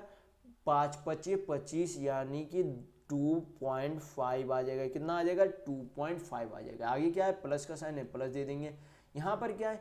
2.6 इंटू 4.04 गुना करना है। तो यहाँ पर क्या करेंगे? गुना करेंगे तो आपका 26 चौक कितना हो जाता है? आपका 104, 2 शून्य, फिर से आपका 104 जोड़ेंगे, आपका कितना आ जाएगा? 10504, 3 शून्य यहाँ पर, यानी कि 3 गो के आगे यहाँ पर पॉइंट लगेगा तो आपका कितना आ जाएगा? यहाँ पर 10.504 आ जाएगा। अब क्या करना? हमें इन दोनों को जोड़ना है। जोड़ेंगे तो कितना आ जाएगा? 4 2 6 5 11, 1 24 है, 1 कितना हो जाएगा? 25 हो जाएगा। माइनस क्या करेंगे? 2.5 माइनस करेंगे, यानी कि 25.124 माइनस क्या करेंगे? 2.5 को माइनस करेंगे तो आपका कितना आ जाएगा? यहाँ पर आपका 4 आ जाएगा, 2 आ जाएगा, यहाँ पर आपका 6 आ जाएगा। पॉइंट यहाँ पर 4, 4 में से 2 गया तो 2, यहाँ पर आपका 2 आ जाएगा। यानी कि इस पूरे सिंप्लीफिकेशन को हल करने पर कितना आंसर आया? तो 22.624 आया। कितना आया? 22.624 आया। यानी कि आपका ऑप्शन नंबर 2 बिल्कुल सही होगा। चलिए बढ़ते हैं नेक्स्ट क्वेश्चन की ओर। तो देखेंगे क्वेश्चन नंबर 19। यहाँ पर दिया गया क्वेश्चन में कि दो दर्जी है, यक्स और वाई क्या है? 2 दर्जी है। फिर बोला गया उसके नियोक्ता द्वारा जो है प्रति सप्ताह कुल 660 रुपया का भुगतान किया जाता है। कुल मिलाकर यक्स और वाई को कुल मिलाकर एक सप्ताह में जो है 660 रुपया का भुगतान किया जाता है। फिर बोला गया कि यदि यक्स को वाई को दी गई राशि का 120% भुगतान किया जाता है, यानी कि बोला गया यक्स को वाई का 120% भुगतान किया जाता है। यानी कि हम यहाँ पर से क्या निकाल सकते हैं? यक्स और वाई के भुगतान किए गए राशि का अनुपात में वैल्यू निकाल सकते हैं इस एक लाइन से। यहाँ जब परसेंट हटाएंगे तो नीचे क्या आ जाएगा? 100 आ जाएगा। परसेंट हटाएंगे तो नीचे 100, 20 से काटेंगे 20 छक 120, 20 25 100, यानी कि यक्स बाई वाई क्या लिख सकते हैं, 6/5 लिख सकते हैं। यानी कि अगर यक्स को 6 यूनिट रुपये मिलते हैं तो वाई को 5 यूनिट रुपये मिलते हैं। तो आपसे क्वेश्चन में हम लोग देखेंगे क्वेश्चन में पूछा क्या गया आपसे। क्वेश्चन में यहाँ पर आपसे पूछा गया है कि तो वाई का प्रति सप्ताह कितना भुगतान किया गया था। तो यहाँ पर से हमें तो उन दोनों का भाग पता हो गया कि यक्स को 6 यूनिट मिलते हैं, वाई को 5 यूनिट रकम मिलते हैं। तो यहाँ पर टोटल रकम जो है कितने मिलते हैं, दोनों को मिलाकर 11 यूनिट मिलते हैं, 6 5 11 यूनिट। तो इस 11 यूनिट का वैल्यू रुपये में कितना दिया गया, 660 रुपये दिए गए। तो यहाँ पर से क्या हम लोग 1 यूनिट का वैल्यू निकाल सकते हैं। तो यहाँ पर काटेंगे तो 1 यूनिट का वैल्यू निकल जाएगा। 11 से काटेंगे तो कितना बार में चला जाएगा, 11 × 66 1 0। यानी कि 1 यूनिट का वैल्यू कितने रुपये के बराबर है, 60 रुपये के बराबर है। तो हमें चाहिए क्या, वाई का राशि चाहिए। तो वाई का जो है वैल्यू कितना है, वाई जो है प्रति सप्ताह कितना भुगतान किया जाता है, 5 यूनिट भुगतान किया जाता है। तो 1 यूनिट का वैल्यू अगर 60 रुपये है तो 5 यूनिट का वैल्यू निकालने के लिए क्या करेंगे, यहाँ पर 5 से गुना कर देंगे। तो कितना हो जाएगा आपका, 6 5 30 यानी कि 300 रुपये। यानी कि वाई को जो है कितना रुपया भुगतान किया जाता है, 300 रुपया भुगतान किया जाता है। तो यहाँ पर आपका ऑप्शन नंबर 2 बिल्कुल सही होगा। तो चलिए बढ़ते नेक्स्ट क्वेश्चन की ओर। तो देखेंगे क्वेश्चन नंबर 20।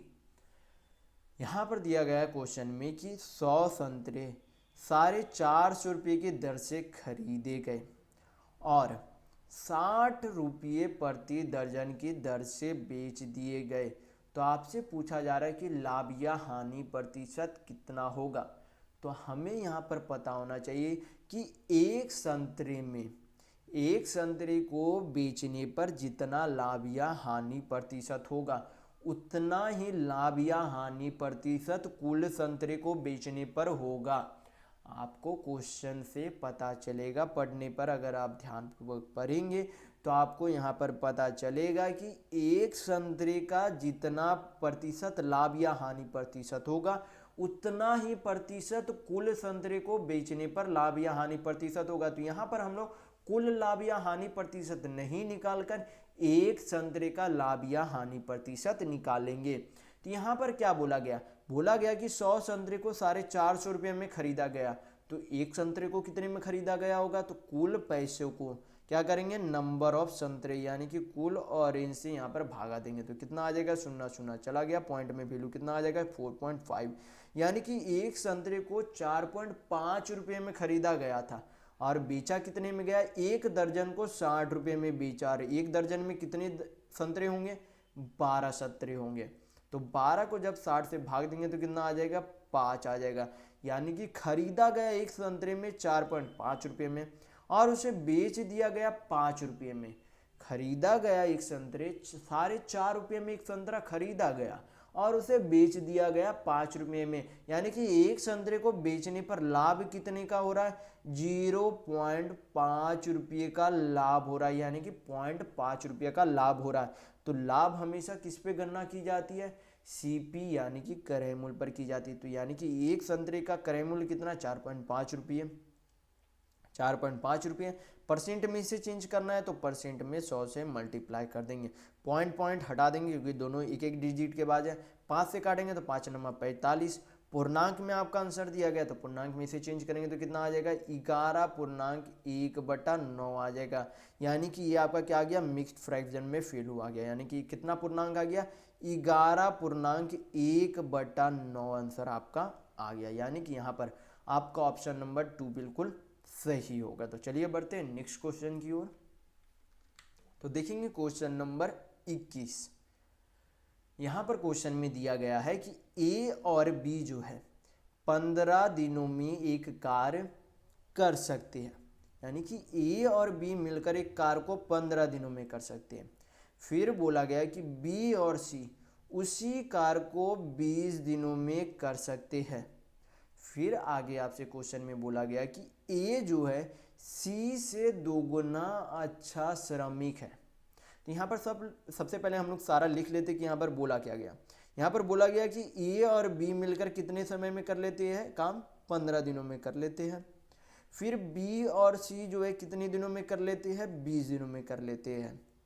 फिर बोला गया कि ए जो है सी से दोगुना अच्छा श्रमिक है, यानी कि अगर सी एक काम करता है तो उतने ही समय में ए जो है दो काम कर लेता है, क्योंकि ए जो है सी से दोगुना अच्छा श्रमिक है। ये आपसे क्वेश्चन में बोला गया है। तो आपसे पूछा क्या जा रहा है, क्वेश्चन में आपसे पूछा जा रहा है कि वह समय ज्ञात करे जो सी अकेले कार्य को करने में लेगा।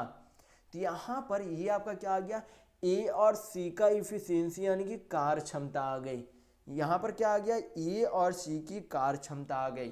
तो यहाँ पर हमें क्या निकालना होगा, बी की भी कार्य क्षमता निकालनी होगी, क्योंकि यहाँ पर नहीं दिया गया कि ए और सी मिलकर कितने दिनों में कार्य करते हैं।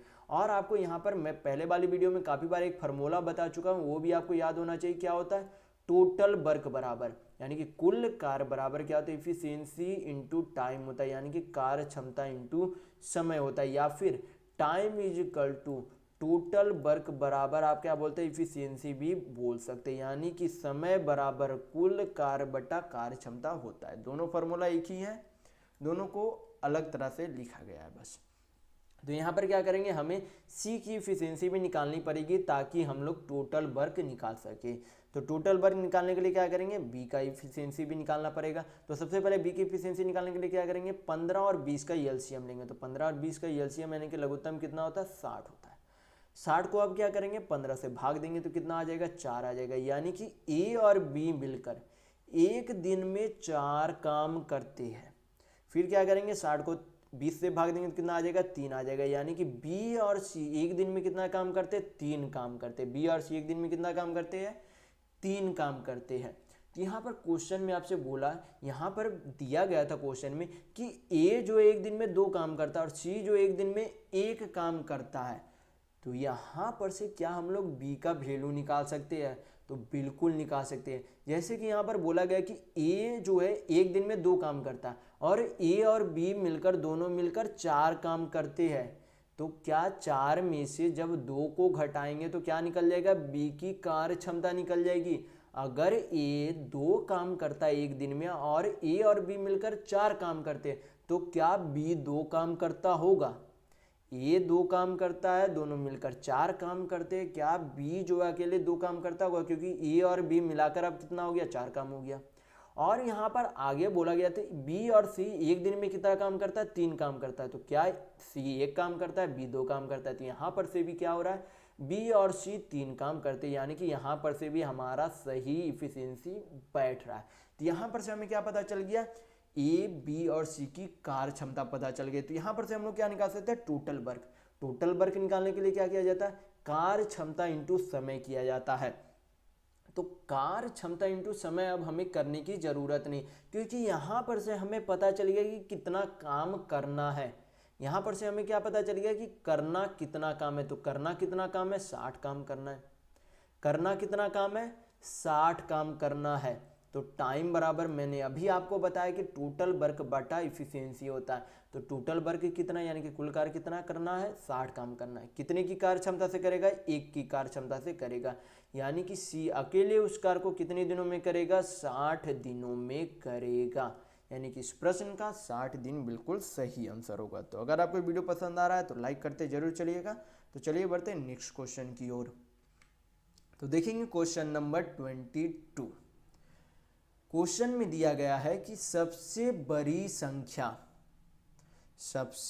संख्या जिससे 1861 और 2039 को विभाजित करने पर 7 और 5 शेषफल देता है। यानी कि कोई जो है अंक है उसे जब 1861 को भाग दिया जाता है तो 7 शेषफल देता है, और जब उस संख्या से 2039 को भाग दिया जाता है तो 5 शेषफल यानी कि 5 रिमाइंडर मिलता है। तो आपसे पूछा जा रहा है कि वह सबसे बड़ी संख्या है कौन।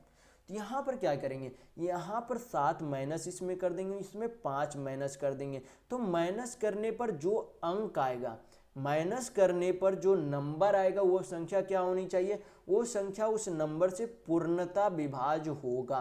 क्या होगा, उस संख्या से पूर्णता विभाज्य होगा, क्योंकि उस संख्या में अगर भाग दिया जाता तो 7 शेषफल बचता है। तो अगर उस संख्या में से पहले से ही हम लोग 7 माइनस कर दे तो 7 माइनस कर देंगे तो वह संख्या क्या हो जाएगी, उन जो भी संख्या होगी, जो भी उसका डिवीजर होगा वो इस अंक को जो है क्या करेगा, पूर्णतः विभाज्य करेगा। तो यहाँ पर क्या करेंगे, माइनस करेंगे तो कितना हो जाएगा, यहाँ पर आपका 1 यानी कि 1854 आ जाएगा। कितना आ जाएगा, 1854। इधर माइनस करेंगे तो कितना हो जाएगा, 2034 हो जाएगा। कितना हो जाएगा, 2034। यानी कि 1854 और 2034 पूर्णतः कटना चाहिए। जो भी आपका, यानी कि जो भी आपका ऑप्शन इन दोनों अंक को पूर्ण रूप से काटेगा वही आपका क्या होगा, सही आंसर होगा। तो यहाँ पर जो है सही आंसर निकालने के लिए क्या बोला गया, सबसे बड़ी संख्या। तो हम लोग क्या करेंगे, सबसे बड़ी संख्या से सबसे पहले चेक करेंगे। तो सबसे बड़ी संख्या ऑप्शन में कौन है, 35 है। सबसे बड़ी संख्या ऑप्शन में क्या है, 35 है।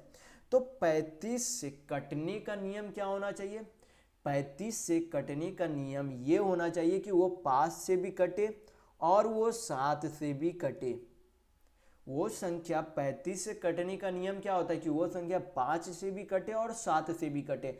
और 5 से कटने का नियम क्या होता है, इकाई अंक या तो 0 हो या तो 5 हो, तभी वह संख्या पूरी संख्या 5 से कटेगी। 5 से कटने का नियम ये होता है कि उसकी इकाई अंक या तो 0 हो या तो 5 होगा। अगर किसी भी अंक का इन अंकों में अगर इकाई अंक 0 होता है या फिर 5 होता है तो ये अंक क्या होते, कटते 5 से। लेकिन ये अंक में इकाई अंक कहीं भी ना तो 0 दिख रहा है ना ही 5 दिख रहा है, यानी कि 35 तो आपका बिल्कुल नहीं होगा। अब इससे छोटे वाले का देखते हैं। तो छोटा वाला क्या, यहाँ पर 24 है। तो 24 के कटने का नियम क्या होता है, या तो 8 से कटेगा या तो 3 से कटेगा। 3 से कटने का नियम क्या होता है, 3 से कटने का नियम होता है कि कुल संख्याओं का योग, जो भी संख्या दी गई है उसके डिजिटों का योग क्या होना चाहिए, 3 से कटना चाहिए। तो यहाँ पर चेक करेंगे 4 3 7 2 9, 9 क्या 3 से कटता है, तो बिल्कुल कटता है, यानी कि ये संख्या जो है 3 से कट रही है। यहाँ पर चेक करेंगे तो 8 1 9 5 4 9, ये भी संख्या क्या हो रही है, 3 से कट रही है। लेकिन अब हमें चेक करना है क्या ये संख्या 8 से भी कट रही है। तो 8 से कटने का नियम होता है कि अंतिम 3 डिजिट को देखेंगे क्या 8 से कट रही है। 8 से यहाँ पर देख लेंगे, काटेंगे यहाँ पर 8 54, यानी कि 854 नहीं कट रहा है, यानी कि ये संख्या 24 से नहीं कटेगी, यानी कि ऑप्शन आपका ऑप्शन नंबर 1 भी चला गया। अब देखेंगे 18। 18 का कटने का नियम क्या होता है, वो संख्या 2 से भी कटनी चाहिए और वो संख्या 9 से भी कटनी चाहिए। फिर 2 से कटने का नियम क्या होना चाहिए, इकाई अंक 2 से कटना चाहिए। इकाई अंक यहाँ पर क्या 4 है, यहाँ भी 4 है, तो 4 क्या 2 से कटता है, तो बिल्कुल कटता है। तो 4 यहाँ पर कट रहा है। तो अब यहाँ पर क्या चेक करेंगे, 9 से कट रही है या नहीं। तो 9 से कटने का नियम क्या होता है, जो भी संख्याओं का यानी कि डिजिटों का योग होगा वो क्या होना चाहिए, 9 से कटना चाहिए। तो क्या 9 से कट रहा है, 5 4 9 8 1 9, यानी कि 18, यानी कि 9 से कट रहा है। यहाँ भी 4 3 7 2 9, यानी कि ये भी 9 से कट रही है, यानी कि आपका ऑप्शन नंबर यहाँ पर 4 बिल्कुल सही होगा। तो यहाँ पर आपका इस स्थिति में आपका कौन सा आंसर सही होगा, ऑप्शन नंबर 4। तो अगर ये तो आपका हो गया बाय ऑप्शन से बनाने का तरीका। अगर आप इसे बेसिक तरीका से बनाना चाहते हैं तो आप किस तरीके से बना सकते हैं, इन दोनों का यानी कि 1854 और 2034 का क्या निकाल लेंगे, HCF यानी कि महत्तम निकालेंगे। जो आपका HCF आएगा वही आपका क्या होगा, आंसर होगा। तो ये आप क्या करेंगे, कॉपी पर निकाल के चेक कर सकते हैं। आपका HCF क्या आएगा, 18 ही आएगा। आपका HCF यानी कि महत्तम कितना आएगा, 18 ही आएगा। तो आप इस तरीके से बेसिक तरीका से बना सकते हैं। क्या करेंगे, जो भी आपका शेषफल दिया गया पहले माइनस करेंगे और जो माइनस करके क्या करेंगे, उन दोनों संख्याओं का HCF यानी कि महत्तम ले लेंगे। जो आपका महत्तम आएगा वही आपका सही आंसर होगा। तो चलिए बढ़ते हैं नेक्स्ट क्वेश्चन की ओर। तो देखेंगे क्वेश्चन नंबर 23। ये आपका क्या है, पहले वाले ग्राफ है, वर्ष के नाम दिए गए और सभी सालों में अलग अलग व्यय का यहाँ पर रुपये में दिया गया। तो यहाँ पर देखेंगे क्वेश्चन में आपसे पूछा क्या जा रहा है। यहाँ पर आपसे क्वेश्चन में पूछा जा रहा है कि दी गई अवधि के दौरान कंपनी द्वारा दिए गए कार्यों की कुल राशि, यानी कि यहाँ पर क्वेश्चन फिर से पढ़ेंगे हम लोग। यहाँ पर बोला क्या गया है कि दी गई अवधि के दौरान कंपनी द्वारा दिए गए करों की कुल राशि, यानी कि कर का जो है सभी सालों में कुल राशि जितनी मिली है कर के रूप में। फिर बोला गया कि इस अवधि के दौरान वेतन की कुल राशि का लगभग कितना प्रतिशत है ये आपसे पूछा जा रहा है। यानी कि वेतन का हमें क्या निकालना होगा, कुल योग निकालना होगा और कर का कुल योग निकालना होगा। यहाँ पर क्या करेंगे, सबसे पहले कर यानी कि टैक्स का कुल योग निकालेंगे। तो टैक्स जो है 1998 में कितना दिया गया था, 83 लाख, फिर उससे अगले साल में 108 लाख, फिर उसके बाद 74 लाख, फिर उसके बाद 88 लाख, फिर उसके बाद 98 लाख दिया गया था। तो यहाँ पर क्या करेंगे, सभी को जोड़ेंगे तो कितना आ जाएगा, 4 3 7 8 7 15, 15 8 23, 23 8 आपका कितना हो गया 31, हाथ में 3, 10 8 18, 18 7 25, 25 8 आपका 33, 33 और 9 42, 42 और 3 आपका कितना हो गया 3 शेष बचा था, 42 और 3 45 हो गया। यानी कि कुल मिलाकर 451 लाख टैक्स मिलता है। यहाँ पर एक बार और जोड़ लेंगे हम लोग ताकि गलती ना, 8 3 11, 11 4 15, 15 8 23, 23 8 31, 3 10 8 18 7 25, 25 8 33 और 9 42, 33 और 9 42, हाँ आपका ये ठीक है। टोटल टैक्स आपका कितना आ गया 451 लाख। अब हमें क्या निकालना है, टोटल वेतन, टोटल जो है क्या निकालना है, वेतन निकालना है। तो पहले यानी कि 1998 में कितना वेतन दिया गया था, वेतन पर खर्च किया गया था 268 लाख, फिर उसके बाद 342 लाख, फिर उसके बाद 324 लाख, फिर उसके बाद 336 लाख, फिर उसके बाद आपके 420 लाख। सभी को क्या करेंगे, जोड़ेंगे तो कितना आ जाएगा, 8 2 10, 6 4 10, यानी कि 10 10 20 हो गया। तो 2 आपका शेष बच जाएगा, 6 4 10, 10 2 12, 12 3 15, 2 17, 2 19, हाथ में 1 हो गया। यहाँ पर 3 3 9, 9 4 13, 13 2 15, 15 1 16, यानी कि 1690 रुपये कुल वेतन के रूप में मिला था। तो यहाँ पर आपसे पूछा जा रहा है कि कुल टैक्स जो मिला है ये जो है कुल वेतन के कितने प्रतिशत के बराबर है। तो यहाँ पर क्या करेंगे, इनटू क्या कर देते हैं, x प्रतिशत कर देते हैं। यानी कि 451 लाख जो है 1990 का x प्रतिशत है, जो आपका x% का वैल्यू आएगा वही आपका क्या होगा, सही आंसर होगा। तो यहाँ पर हम लोग करेंगे क्या, यहाँ पर सबसे पहले क्या करेंगे, परसेंट को हटाएंगे तो नीचे क्या आ जाएगा, 100 आ जाएगा। इसे कैलकुलेट करेंगे तो 0 0 चला गया। क्या यहाँ पर 3 से कट रहा है, तो 3 से नहीं कट रहा है। तो यहाँ पर क्या करेंगे, यहाँ पर सीधा भाग देंगे। तो x बराबर क्रॉस मल्टीप्लिकेशन करेंगे तो आपका कितना आ जाएगा, आपका आ जाएगा 4510 बटा 169 आ जाएगा। तो क्या करेंगे, 169 से भाग देंगे किसको, 4510 को। यहाँ पर सबसे पहले यहाँ पर लगाएंगे तो 2 बार में लगाएंगे तो कितना आ जाएगा, 9 दूनी 18, 16 दूनी 32, 1 33, यहाँ पर कितना आ गया 8 3 11, यहाँ पर आ गया 4 4 में से 3 गया 1, यहाँ पर आपका कितना आ जाएगा 1 आ जाएगा, 0 हो गया। यहाँ पर 6 बार में लगा कर देख लेते, 9 6 54, 9 6 54, 54 के 4 5, 16 से 96, या 5 आपका कितना हो जाता है 96, 5 101। तो आपका रिमाइंडर कितना आ जाएगा 6, यहाँ पर 2 में से 1 गया 1 1, यानी कि 116, यानी कि आपका जो आंसर आएगा कितना आएगा 26.1 आएगा। कितना आएगा 26.1 नहीं, यानी कि 26 पॉइंट समथिंग आपका जो है कुछ परसेंट में आएगा। तो यहाँ पर 26 पॉइंट कुछ समथिंग आपका एक ही ऑप्शन में है, यानी कि आपका ऑप्शन नंबर यहाँ पर 4 बिल्कुल सही होगा। यानी कि आपका टोटल यहाँ पर कितना परसेंट आएगा, 26.37% आ जाएगा। कितना आ जाएगा 26.37%। तो ये आपका जो आंसर आया किसमें आया, लगभग में आया है। तो यहाँ पर क्या करेंगे, यहाँ पर ज़्यादा आपको इसके आगे नहीं कैलकुलेट करना है क्योंकि ऑप्शन में आपका 26 मात्र एक ऑप्शन में, तो यहाँ पर ऑप्शन में टिक करके आप अगला ऑप्शन बनाने के लिए चले जाएंगे क्योंकि इससे आपके समय की बचत होगी। तो चलिए बढ़ते हैं नेक्स्ट क्वेश्चन की ओर। तो देखेंगे क्वेश्चन नंबर 24। यहाँ पर क्वेश्चन में दिया क्या गया, यहाँ पर 3 अंक दिए गए 9, 14 और 99। इन तीनों अंकों का क्या पूछा जा रहा है, चौथा अनुपातिक क्या होगा ये आपसे पूछा जा रहा है। तो चतुर्थ अनुपात निकालने का फॉर्मूला होता है, फॉर्मूला आपको पता होना चाहिए। फॉर्मूला क्या होता है, फॉर्मूला ये होता है कि आपका हो जाता है b इंटू सी, यानी कि दूसरी संख्या इंटू तीसरी संख्या बटा पहली संख्या होता है। चौथा अनुपात निकालने का फॉर्मूला क्या होता है, दूसरी संख्या इंटू तीसरी संख्या बटा पहली संख्या होता है। तो ये आप हमेशा चौथा अनुपात निकालने का फॉर्मूला याद रखेंगे। क्या होता है, दूसरी संख्या इंटू तीसरी संख्या बटा पहली संख्या। तो दूसरी संख्या कितनी है 14 है, इंटू तीसरी संख्या कितनी है 99 है, बटा पहली संख्या, तो पहली संख्या कितनी है 9 है। 9 से क्या करेंगे 99 को काटेंगे, कितना बार में चला जाएगा 11 बार में। 14 इंटू 11 करेंगे तो कितना हो जाएगा, 14 दहें 140 और 14 यानी कि 154 हो जाएगा। यानी कि इन तीनों संख्याओं का चौथा अनुपात कितना आएगा 154 54 आएगा, यानी कि यहाँ पर आपका ऑप्शन नंबर 1 बिल्कुल सही होगा। तो चौथा अनुपात निकालने का फॉर्मूला आप याद रखेंगे। फॉर्मूला क्या होता है? दूसरी संख्या इंटू तीसरी संख्या बटा पहली संख्या होता है। तो चलिए बढ़ते हैं नेक्स्ट क्वेश्चन की ओर। तो देखेंगे क्वेश्चन नंबर 25। यहाँ पर दिया गया क्वेश्चन में कि अमित और राम के पास मिलकर जो है 1300 रुपये है, यानी कि अमित और राम के पास कुल मिलाकर 1300 रुपये है। फिर बोला गया कि अमित से 500 रुपये ले लेने पर अमित के पास वह राशि होगी जो राम के पास है, यानी कि अमित के पास से अगर जितना पैसा अभी उसके पास है उससे अगर 500 रुपया ले लिया जाए, अमित के पास अभी जितने पैसे हैं उतने पैसे में से अगर उसे 500 रुपया ले लिया जाए तो अमित और राम की राशि आपस में बराबर हो जाएगी।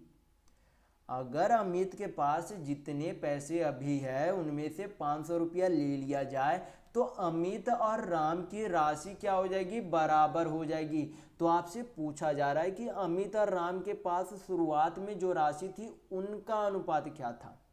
तो यहाँ पर क्वेश्चन में जब हम लोग यहाँ पर ये लाइन, ये जो आपका सेकेंड लाइन है, ये लाइन आप अगर ध्यान से पढ़ेंगे तो क्या हमें यहाँ पर से ये पता नहीं चल रहा है कि अमित और राम के पैसे में अंतर कितना है? 500 रुपया है।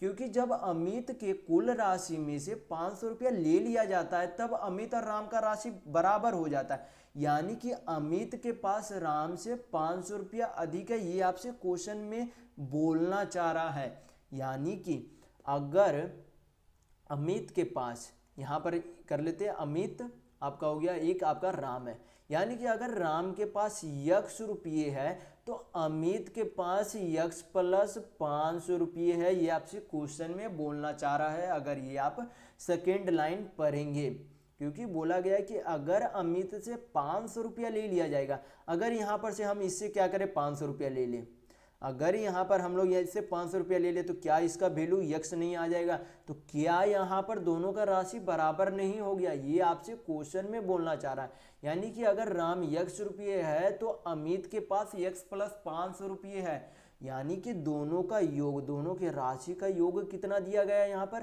1300 रुपये दिया गया है। तो क्या यहाँ पर यक्स का वैल्यू आ सकता है?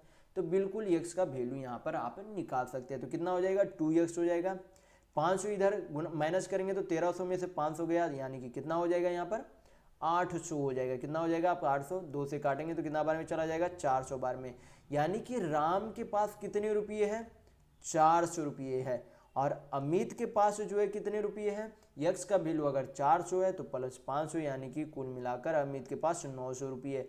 दोनों का क्या पूछा जा रहा है? दोनों के पास राशि का अनुपात पूछा जा रहा है। तो 2 शून्य 2 शून्य चला जाएगा, यानी कि अमित और राम के पास 9:4 के अनुपात में उसके पास राशि है, यानी कि यहाँ पर आपका ऑप्शन नंबर 1 बिल्कुल सही होगा। तो इस वीडियो में बस इतना ही। अगर आपको वीडियो पसंद आया तो लाइक जरूर कीजिएगा, नए हैं तो चैनल को सब्सक्राइब जरूर कर लीजिएगा। ये हमारा सोशल मीडिया प्लेटफॉर्म है, आप हमसे यहाँ भी जुड़ सकते हैं।